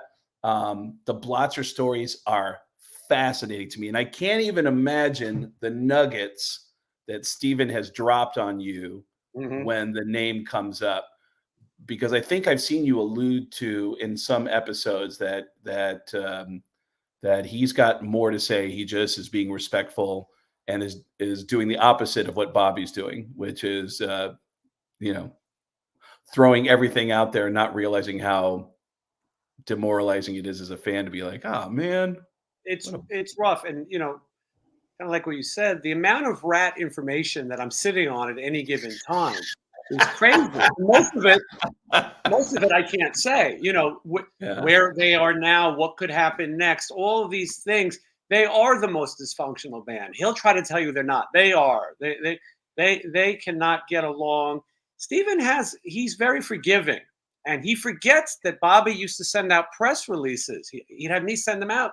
How bad Steven is, and look at how terrible he is, and the things that he would say, and the things that he did. I try to give, when I worked with Bobby, I had the band Sin City Sinners here in Vegas, and a bunch of those guys, and Bobby wanted to use the band for his little thing, and it was some extra money, and then he said, we're calling it Rat, out of nowhere. It's Rat, that's it. And he goes, well, Warren has $10 million. And I go, well, then he has 10 million ways he's going to stop you. Warren has some money that he got from the Mars chocolate. His family was in that. He's an heir to that fortune. Who knows how much? And wasn't Warren like, he grew up in like a really wealthy family, right? Yeah. It was his. It's right. A lot of people thought it was his wife's, but it's his family. He was very mad that Blotzer talked about his money and his things publicly. But Blotzer talked about anything. Blotzer was the guy who didn't really matter. He was the drummer. He was a good drummer. But all of a sudden he had say, and it was crazy. And there's videos of him dancing before the shows and hiring someone to dress like a skeleton, and then he'll dress like they didn't look alike. This stuff is crazy. So I went on someone's radio show, and I go, I'm not going to let them ask any questions. I'm going to talk for 45 minutes, and then I'm going to go, anything else, and then be done. And it was really funny, and people seemed to like it. And I thought that was the end of Blotzer. It was funny that I ended up working with Steven. I also was involved in Juan and Warren's lawsuits against Blotzer. I don't know if it's confidential, but there was depositions and things. And so I just didn't really dislike Blotzer. Is really a bad guy. The things about him, they're worse than the things that I say and the things that Steven knows. I know too, because his fiance was a comedian that I knew. So I mean, I heard stories from her. So not someone that he's with now. No. The one that made like news on Metal Sledge that there was a restraining order, and that's how I found out. I was like, wait a minute, I know that girl, and I was like, it can't be the same girl. And then I went to her Facebook page, and I was like, get the fuck out of here! Like I saw all these pictures of her with him, and I hadn't talked to her in a while. I checked in with her to see how she was doing, and she just told me some really, really just sad stories. But the idea that, and again, I'm a fan. I'm coming from the point of view as a fan. Like when Rat came out, I was like, I immediately got that Out of the Cellar, and I got the EP, and then everything that came out, I went to every tour. I saw them. Bon Jovi opened for Rat. That's right. Poison opened for Rat. Cheap Trick opened for Rat. In fact, I think that tour was Rat, Cheap Trick, and Poison. Poison was like the first act, and then Cheap Trick, and then Rat. That's right. So when they're at the point now where Bobby is calling himself Rat, and then during those shows wants to take a break. I wish I could see videos of this. I'd only heard about it. He would take a break where he would go, all right, now I'm going to take a microphone and get to the front of the stage and just talk to the audience. And it was like, what the fuck are you talking about? Why are you going to the front of the crowd? What do you have to say? And apparently it was political. You know, he would ask people on the airlines to introduce him. You know, it's on Southwest. We have a very famous person today, and he wants to say "Go Trump" or whatever. You know, and yeah, he let politics and everything else, and he would make them introduce a song. This one was written by Mr. Robert John Blotzer. Meanwhile, the song was written by Desmond Child. You know what I mean? It was just like, wow. They would just throw Blotzer these little credits. But when I got back with Steven, Blotzer occasionally would jam with Steven. And I knew that at some point that could be an issue. I told Steven once said to me, how would you feel if he came up, he jammed the song? And I was like, listen, this is your business and Rat is your brand, and I'll avoid him and I won't say anything. I won't make jokes about it. I was actually trying to stop talking about Blotzer. And then, but I said, but I'm not going to kiss his ass. And I go, and I think if you put him back in the band in any capacity, it's a mistake. I can't tell you how to run it, but you give him an inch, he'll take a mile. He'll want his name on the marquee. He'll want his own dressing room, he'll want his own bus, he'll want his own plane. And he doesn't sell any extra tickets. No one cares. The Juan reunion, no one cared. People would come to the meet and greet and walk right past Juan. They had no idea. They would go right to Steven. They treated Juan like they treated these like 19-year-old kids who were in the band. So to deal with Blotzer would be difficult. But anyway, I was fine. I go, who cares? But then he put out a Facebook comment about my skin cancer. And he said that it was karma or something along those lines. He took it down right away. And then I got I went off again, and so I bashed him, and I might have said things like, I beat cancer, he beats women, things like that. So who thought he watches this though, right? If you don't like somebody, why would you watch them talk for 2 hours? Well, he watches every second, and then he would text Steven how mad he is and all these things. So I will tell you that the Canyon Club shows are coming up. Maybe he's gonna jam. I don't know. I will not be nice to him. Again, I love the guy. I can't remember what the show was. It might have been the roast of Gene Simmons, but Bobby walked up to me and said, "Hey, love what you did. Love. And I go, get the fuck out of here. What's going on, Bobby Blotzer? And we started talking about stand-up. And I said, I always like to ask musicians, like, who's your favorite comedian? And that way it ends up being a conversation that I'm comfortable with. We'll talk about comedy and your favorite comedians. Because the moment I start talking to you about why I love your music, then the conversation's over. I'm lost. But if we talk about comedy, that's the world I live in. And Bobby told me one of his favorite comedians was Brian Regan, one of the funniest human beings on planet Earth. Brian Regan, squeaky clean, lives in Vegas, squeaky clean, and sells out theaters and arenas all over the US. And Bobby tells me, he goes, dude, that guy's the biggest Rat fan. And I go, Brian Regan? Are you serious? And he goes, dude, I saw Brian Regan at the Improv in Irvine. He walks up to me. He knows I'm there. And he goes, Bobby, watch this. Lights go out. Back for More starts playing on the PA.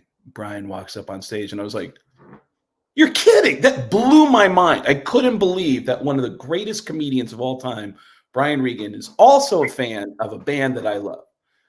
The next time I see Brian, I go, hey, by the way, I didn't know that you're friends with Bobby Blotzer. And he goes, who? And I go, Bobby Blotzer from Rat. And he goes, Rat? And I go, yeah, Bobby told me the story about when you're at the Irvine Improv that you walked up to him and said, Bobby, watch this. And apparently you walked on stage to Back for More. And he just stared at me and went, okay. Amazing. I was so bummed out because I really thought I now have a story I can bond with one of my favorite comedians about, because I don't know Brian that well. And I thought, oh man, Brian and I are now going to bond over our favorite music, which apparently is not the same music at all. So yeah, well, that's a prime example of Bobby. I learned that he hated to be called Bob. Warren DeMartini told me he hates to be called Bob, and from then on, I only addressed him as Bob. But Rat's an interesting band, and I think that Warren DeMartini would be great. No one else matters. You have to have Steven. Steven is Rat. You know, he created it. He's the voice of it. But to have Warren, I think, would be really good. Yeah, I mean, it's, as a fan, I want to see anyone who's still alive. I want to see them on stage together as a fan. But I realize that I have to give Paul Stanley credit for saying that. All these people who say, why don't these bands stay together? It's like a married couple that you're friends with that get a divorce. You're like, well, why don't you stay together for me? And that just made complete sense to me. By the way, you showed that image from the roast of Gene Simmons. At that roast of Gene Simmons, that was the first televised roast that I ever did. I had done a roast of Richard Belzer a few years earlier. It wasn't televised. It was for the New York Friars Club. But at the roast of Gene Simmons, fucking Lon Friend walks up to me. I was so proud of my guest list at the roast of Gene Simmons. I had all my musician friends come out to support me. Lon Friend was on my guest list. The guys from Alice in Chains and Sugar Ray, System of a Down, the Wu-Tang Clan. All these musicians came out to support me. And Lon Friend, before the roast starts, walks up to me and says, hey, Craig. And if you know anything about Lon Friend, he is, I would describe him as like a hippie kind of, like a peace and love kind of hippie energy. Teacher on South Park, Beavis and Butthead, that teacher, the hippie. Yes. It's amazing the music that he covered, because he's not that guy at all. He's a very sweet and kind and gentle human being. So Lon walks up to me and says, hey, Craig, do you think anyone tonight will say something nice about Kevin Dubrow, who just passed away? The day that we filmed the roast of Gene Simmons was the day that Kevin Dubrow's body was discovered in Las Vegas. And so Lon Friend is saying, everyone here in this room knew Kevin Dubrow. So is anyone going to say anything nice on stage? And I went,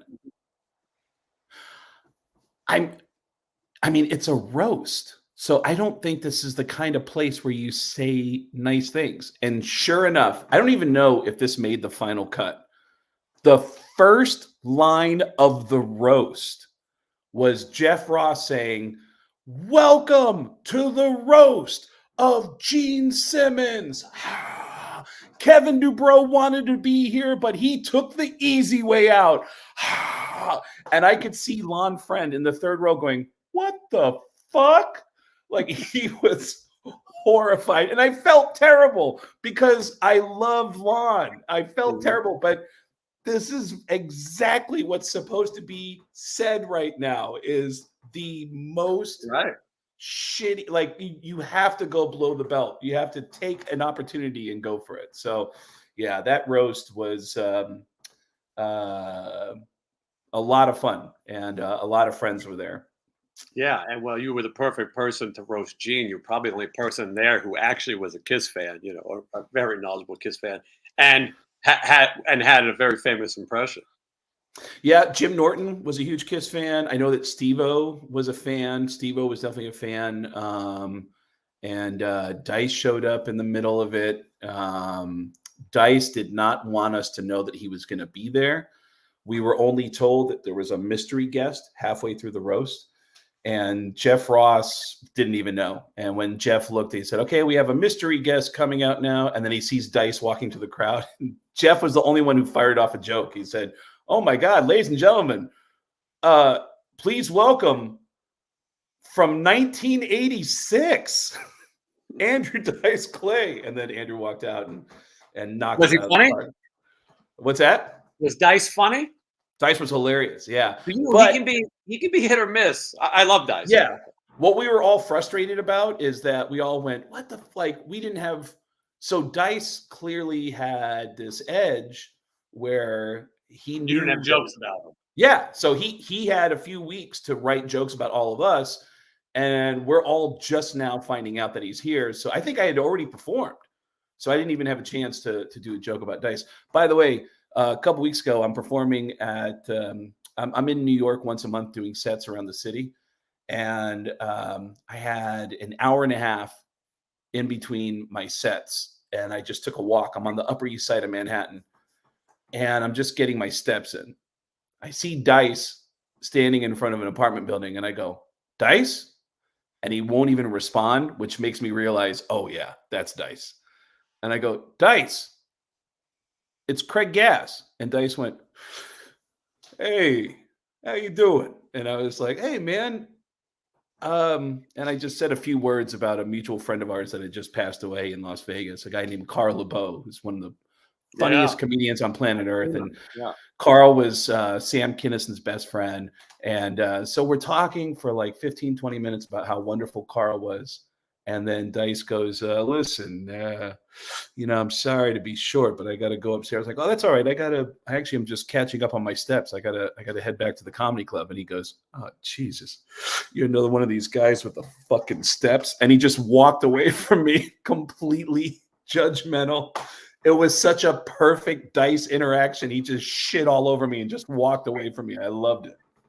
I got another funny Dice story. I knew the late Ron Jeremy. I try not to talk about him too much on the show because people get upset. But did he die already? Well, allegedly. Anyway, I would hang out with him. I knew him for years, and he goes, "We got to stop in the Hard Rock and say hello to somebody." And it was Dice, and Dice is looking at Ron, and Dice is not in Dice shtick at all. He's being very serious, and he's looking at how fat Ron is. And he's looking up and down, and he goes, "Ron, maybe you should work out or something. Maybe you should go to the gym. I know you got the big cock. I get it. You got a big giant cock, but that's not what it's about. Maybe you should get in shape." And I'm standing there, and I love Dice, and I'm just like, and then he starts telling stories about, "I wanted to be a comedian in the Catskills or whatever. I played the drums, and because Ron was a waiter in the Catskills, and Ron wanted to be a comedian before he was a porn star. He wanted to be a comedian until the day he stopped knowing where he is. It's probably funnier now than he was, though. Yeah.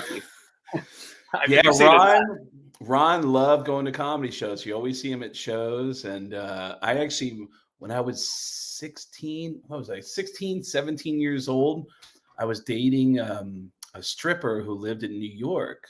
I was living in Tucson at the time, and she flew me home. Well, flew me back to New York where she lived. She had an apartment in Manhattan for my Thanksgiving break. And Ron Jeremy's in her fucking living room when I got there. And at the time, I'd only seen like 3 porns in my entire life, but I had one of them on VHS that I'd watched already several hundred times at that point, and he was in it. So I just thought, oh, he's the guy from my personal porn that I have. I didn't realize until years later that he was this everybody's porn guy. Yeah. And Ron, the stories that came out. Did you ever hear rumors about this stuff, by the way, the stuff that he was accused of? Did you hear these stories before it became public about Ron? Well, it's tough. It's funny. I was on a plane coming home from Houston with Steven, and Ginger Lynn is on the plane. It was one of the most famous porn stars. And I'm trying to airdrop something to Johnny, who's sitting next to me. And Ginger Lynn comes up on my contacts. I know her. And so I go, I got to go find her. So I'm walking up and down the plane. And I hate to say, I'm looking at every old lady like, that's what she turned into, you know? But then I get to the last row by the bathrooms, and there she is. And she looks like Ginger Lynn. And wow. And we had a long talk about Ron. She might have thought that maybe he's faking this dementia. I kind of thought that if I went and visited him right now, maybe he would go, you know.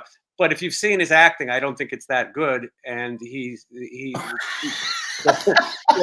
they're examining him, you know, constantly to make sure that he's not pulling, you know, Vinny the Chin, famous mobster, acting like he's out of it. But we had started hearing some of the allegations, and I just saw a documentary on the BBC about him, and I'm in it because he used to come on stage with my band and play the harmonica, and he would do his stand up, and I would just, you know, play bass slides while he would tell a bad joke, and he was dozing off, and it was clear he had dementia. I said it to him that on that trip. Anyone mention dementia to you? He goes, why would you say that word? My doctor said that. I go, well, Ron, you don't know where you are half the time. And so anyway, that ended up in this documentary. Some of the accusations were very ridiculous.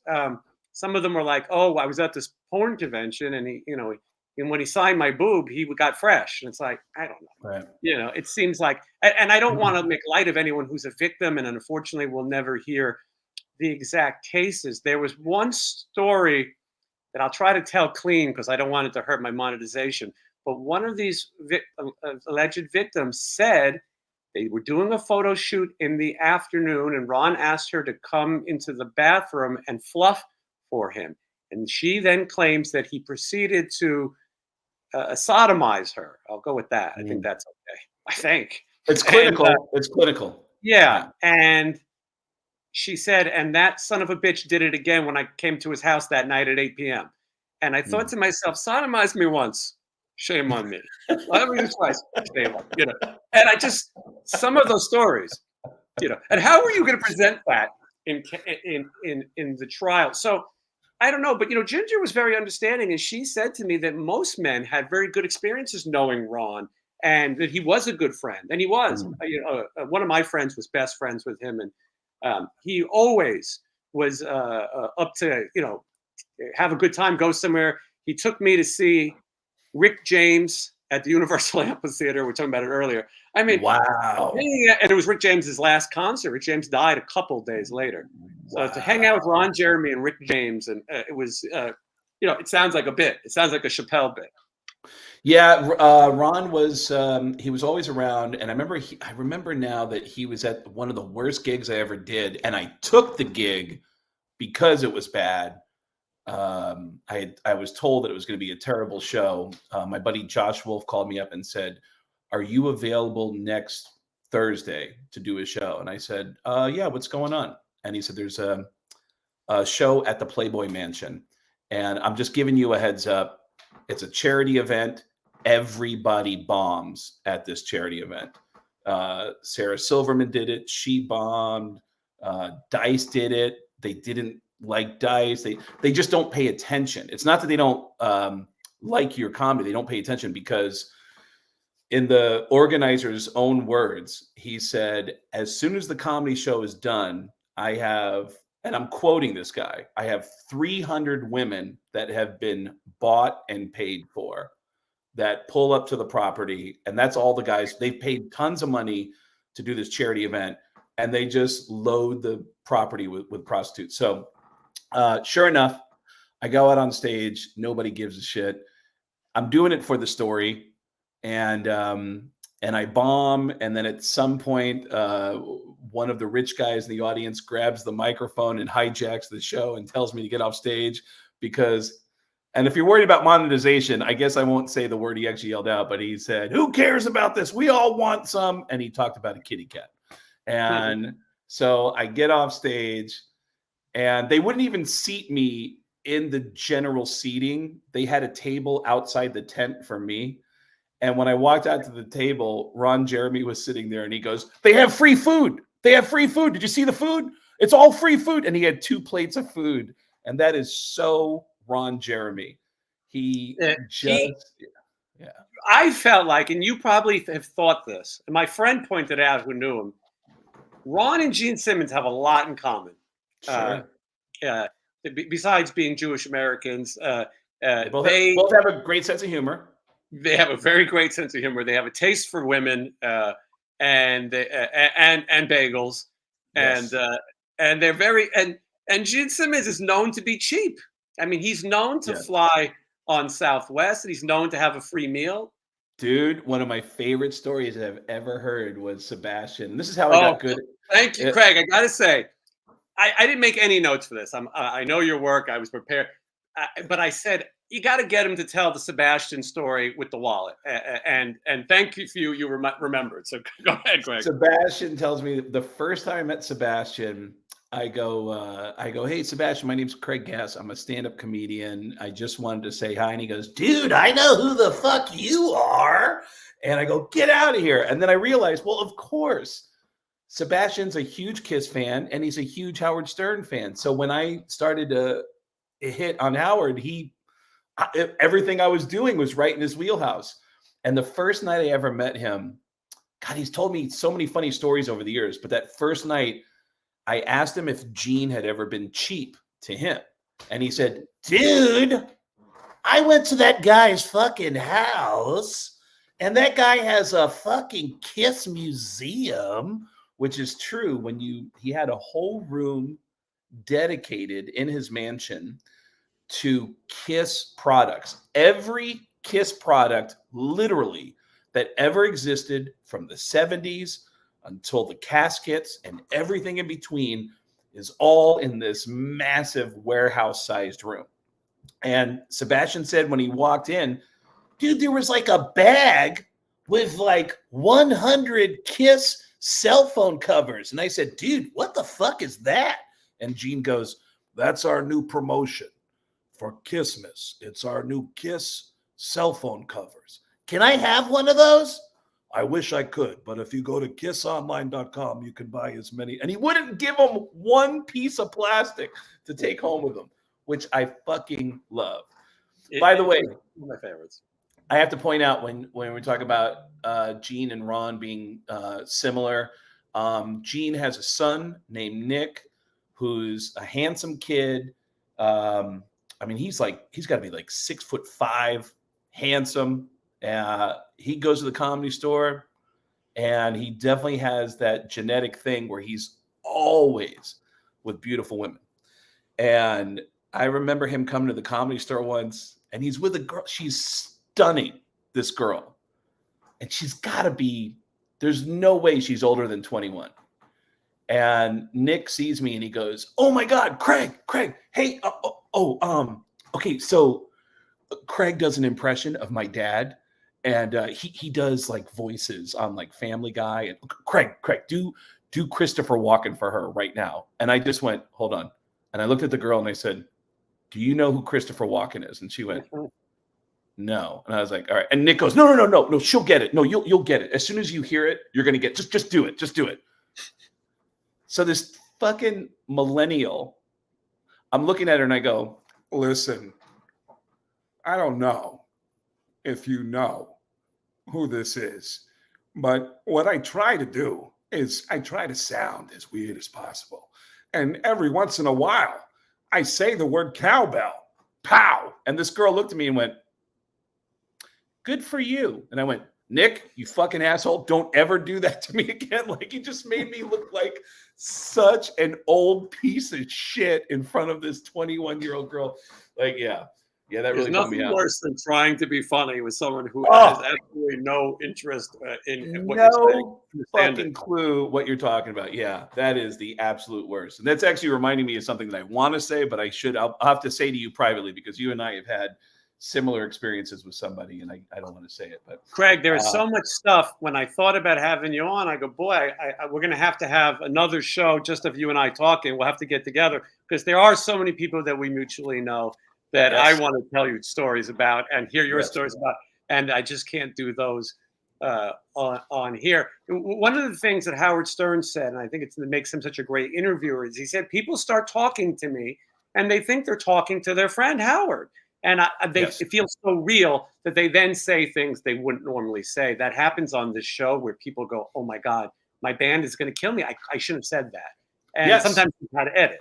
And I think that's what, when Howard Stern has guests on, there's a lot of them that I don't care about, but we listen because we want to hear how Howard, and Howard can sell us on people that, I go, oh my God, Ed Sheeran, I can't turn the radio off fast enough.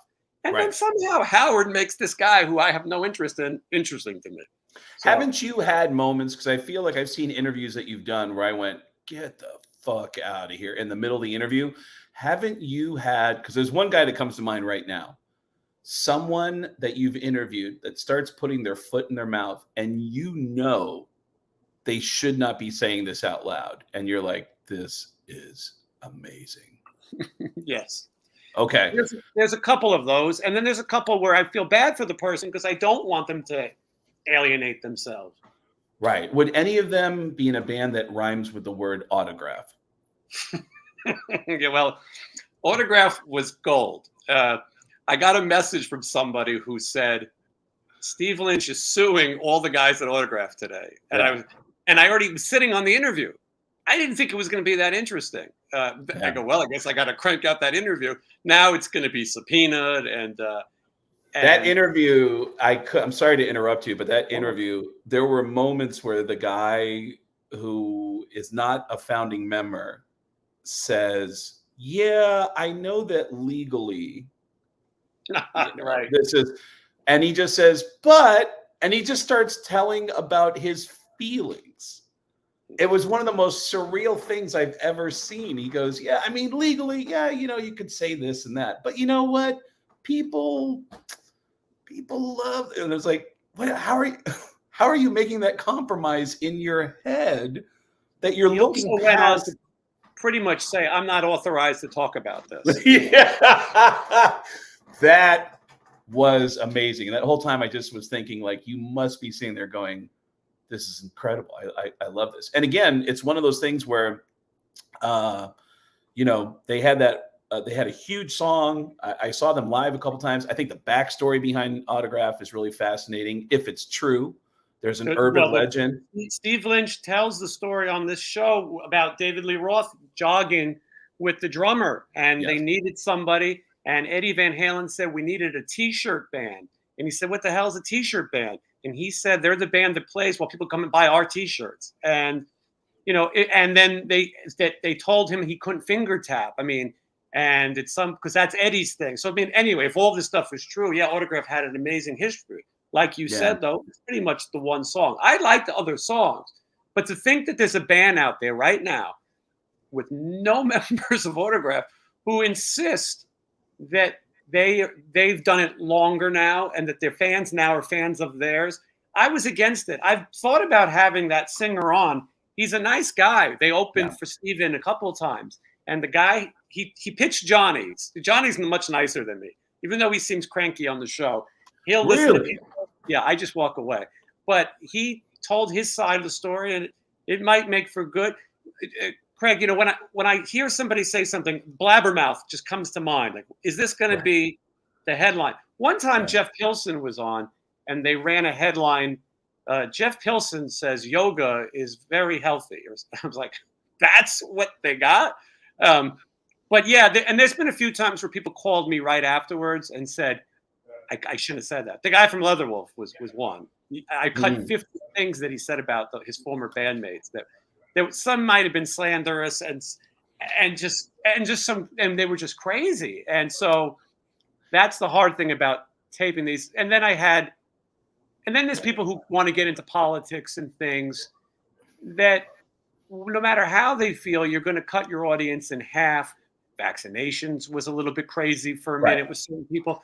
I don't want to talk about it. I wanted people to come on here and talk about music and have a good time.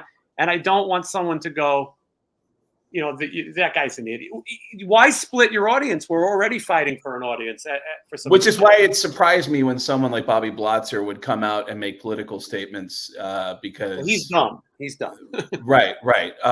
But yeah, you do learn over time. I've learned a lot from Howard about how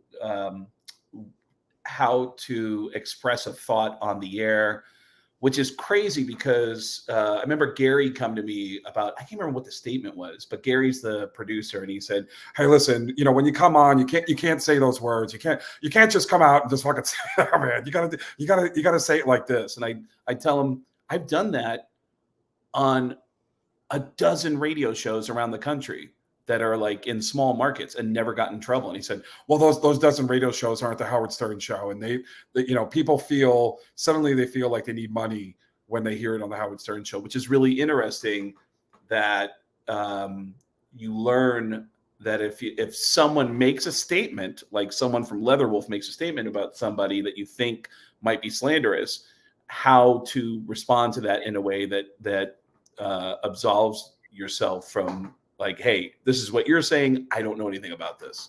One of the guys in Leatherwolf messaged in the comments that I need to take this interview down. It's slanderous. Wow. And my response to one of the other guys in Leatherwolf, I'm not taking it down. I didn't say it. I didn't say anything slanderous. And if this guy did, you can sue him. I don't think there's much money in the Leatherwolf law battles. But this show has been fun because I've had some huge guests on, and then I've had some really odd ones. And sometimes I sit down and I go, a lot of times, you know, I was interviewing guys like Hanoi Rocks. They're in Finland. I got to get up early in the morning. And a lot of times I'm half asleep and I go, could this be interesting? And then you have a great conversation. Didn't you do something with Kat? The Great Kat? Yeah. Yeah.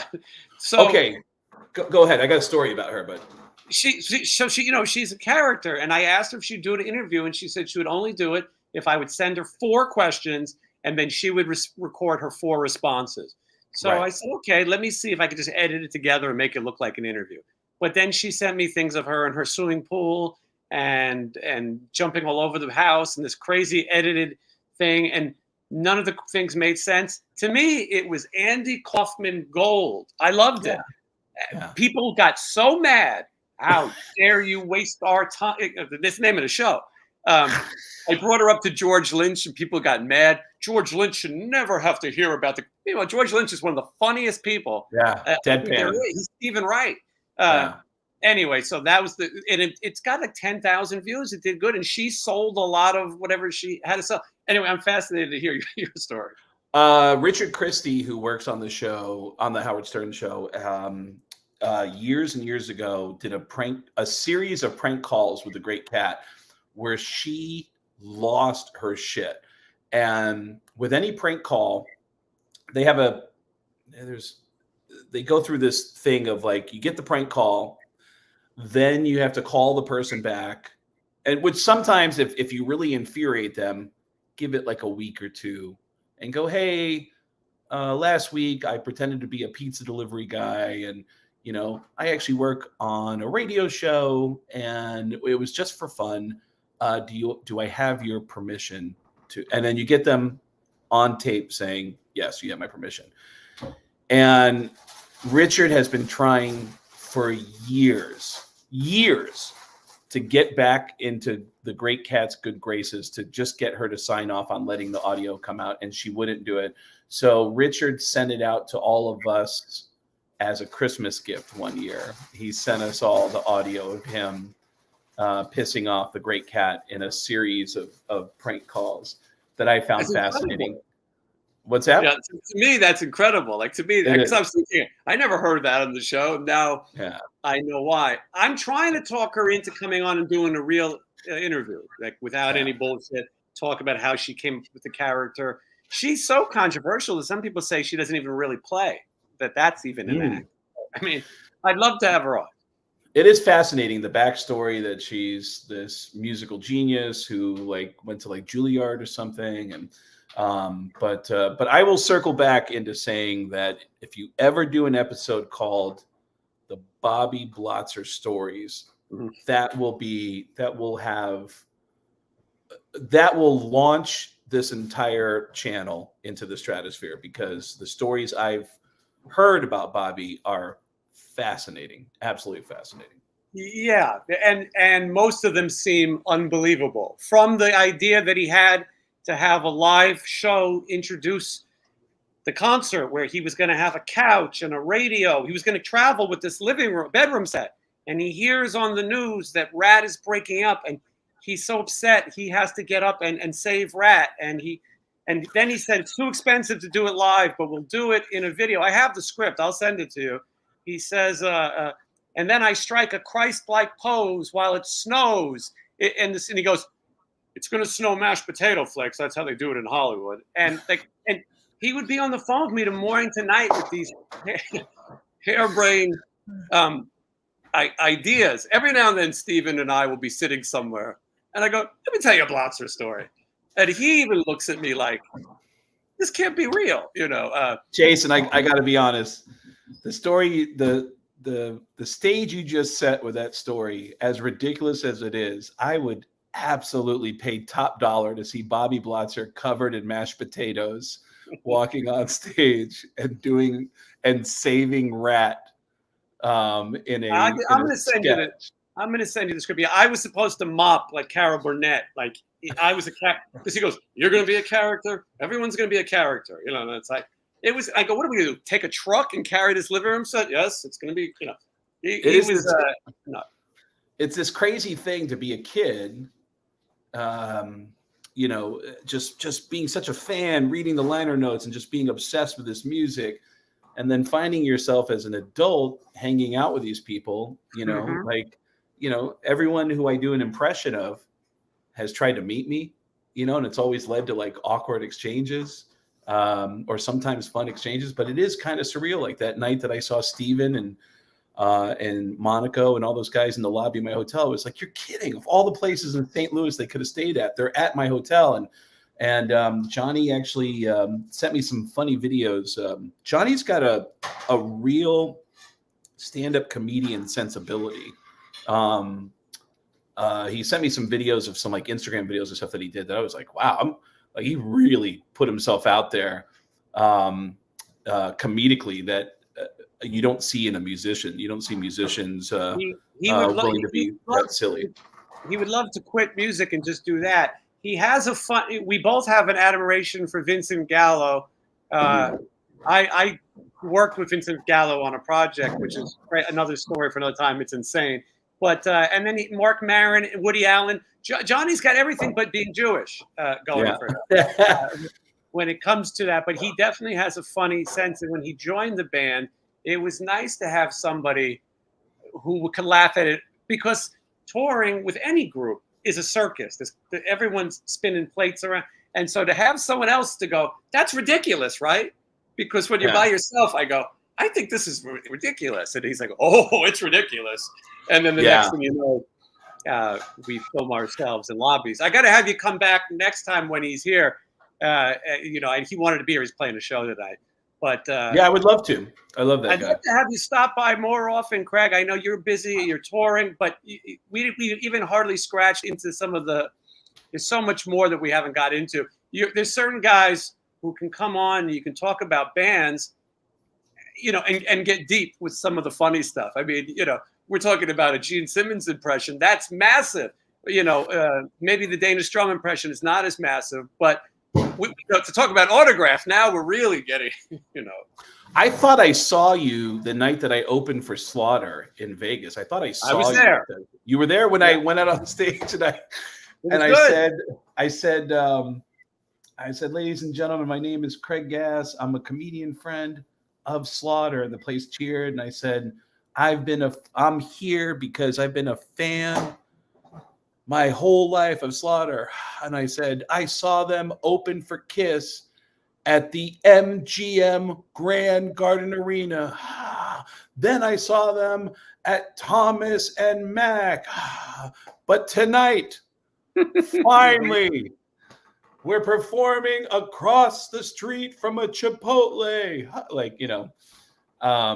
I love that those guys have enough of a sense of humor to let me go up and do stuff with them. And yeah, we're scratching the surface. There's so many bands that have been supporters of mine that have brought me out on stage to do stuff with them over the years, that it's been a really cool, all of us comedians. Bill Burr is like the biggest metal fan. Yeah, he likes Rat also. I saw him do a video where he talked about Rat. Yeah. Did you see when he talked about Juan and how bad he felt for Juan? It's great. Yeah. Steven shared it. It was funny. There's a comedian who actually likes Rat. Blotzer doesn't have to make that one up. I'll tell you, the first time we formally met, I'd met you a few times in Vegas working with someone, say hello in passing.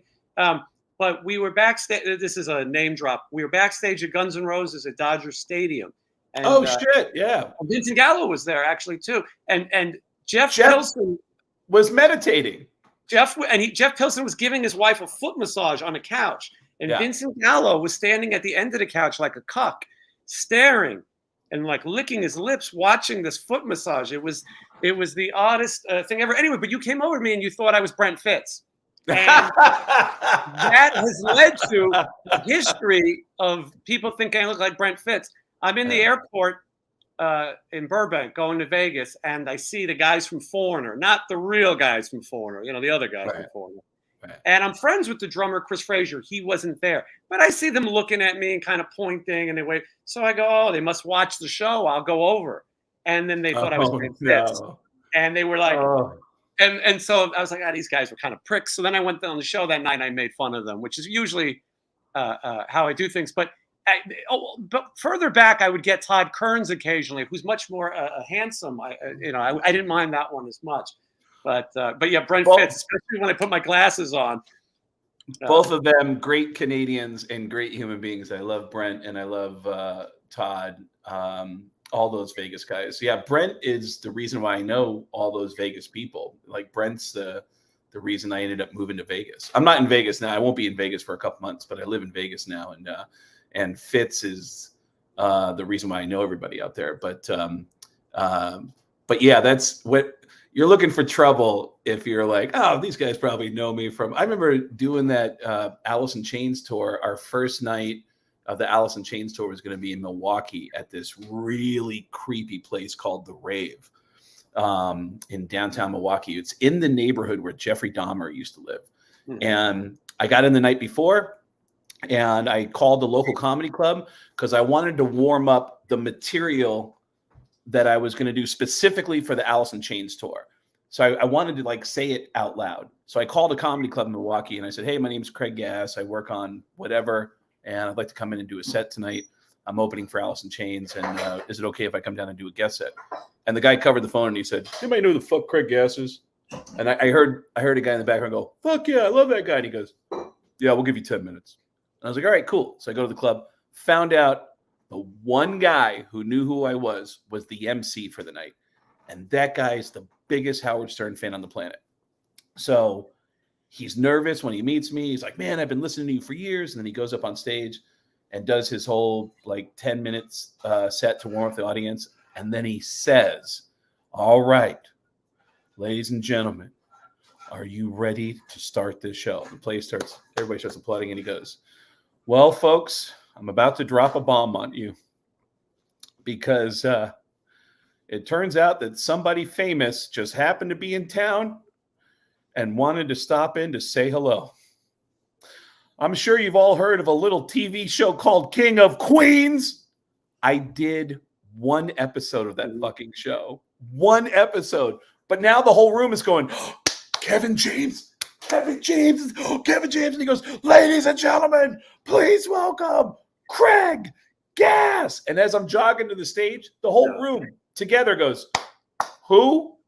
Everyone said who at the same time when I got up on stage.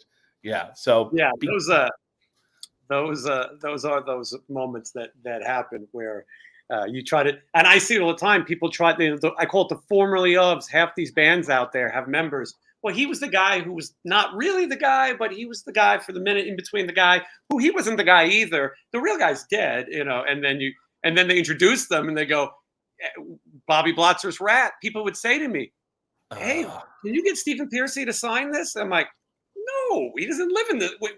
You don't know what you're saying. Yeah, you had a video, one of your tour diaries.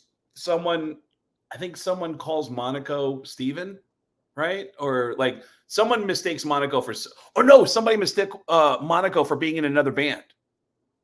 Right. Or maybe it was that they didn't know he was in Enough's Enough and he was grilling them about Enough's Enough. And right. Biggest fan. I know everybody in the band. Yeah. And Ronnie just sat there and chatted with him about it. But yeah, those festivals, you know, you see a million bands that you never thought you'd see in your life, and then sometimes you wish you hadn't. But we could go on forever, Craig. You're on the East Coast, and I want to make sure people go to your website, getgass.com. We'll link it in the description, and all kinds of cool dates. I'm looking at them now. Again, you and Russell Peters overseas in arenas, the John Cain Arena in Melbourne, Australia. Melbourne, Australia. Yep. It's all arenas all across Australia, New Zealand. It's all arenas. First couple of weeks of March, and then come back to the States and do my own headlining shows. Yeah. And I know I'm going to be in Nashville and where am I going? Omaha, Nashville, Minneapolis. It's all at getgass.com. Yeah. I'm looking at it now. Nebraska, Florida. I mean, you got a busy schedule. People go out and see it. The great thing about comedy is you can go and sit in a small room and really have this great experience, you know, that not everyone gets. So if he comes to your town, go check it out. And Craig, like I said, we have to have you come back. We'll talk about music. And we got to find a time when you can come out and introduce Stephen. There's got to be a time when schedules meet and have you come out and you can do some of your humor. Stephen would love it, and it would be great. Dude, when someone said, yeah, this is Craig Gass, and Steven did that double take and he goes, whoa, what? And he just pulled his phone out. He goes, we got to take a picture. And he took several pictures of me where I'm looking in the lens, and every shot, I don't look as cool as him. He has this natural, fuck yeah, boom. Every shot, he looks cool as shit. And I'm like, hey, like I cannot look cool in the picture, but man, did that make me feel like $1 million that he wanted to take a picture of me. And he filmed an intro for my Where Have You Been tour, which that video is going to come out in the next couple of days for the next leg of dates, which includes the arena tour in Australia and then my own headlining shows in the US. So I'm excited about it. Thanks, Jason. Yeah, check out Craig's social media too, and you'll see that when it comes up. And I'm sure we'll run into each other soon. Thank you so much, Craig. I appreciate it. And we shared some funny stories. The audience really seemed to like it, which is great because they don't like anything. So thank God. Yeah, I'm always worried about judgmental people, but we'll have fun next time we do it again. And I'm telling you, man, a whole Bobby Blotzer episode. Oh, I would pay for that. Thanks, Jason. It might happen. Thank you, Craig. All right, thank you everyone for watching. Make sure you subscribe. Make sure you go to Patreon. Do all those things. We'll be back very soon. More live stuff. And some really cool interviews coming up that I can't even talk about or can't remember. All right. Thank you so much.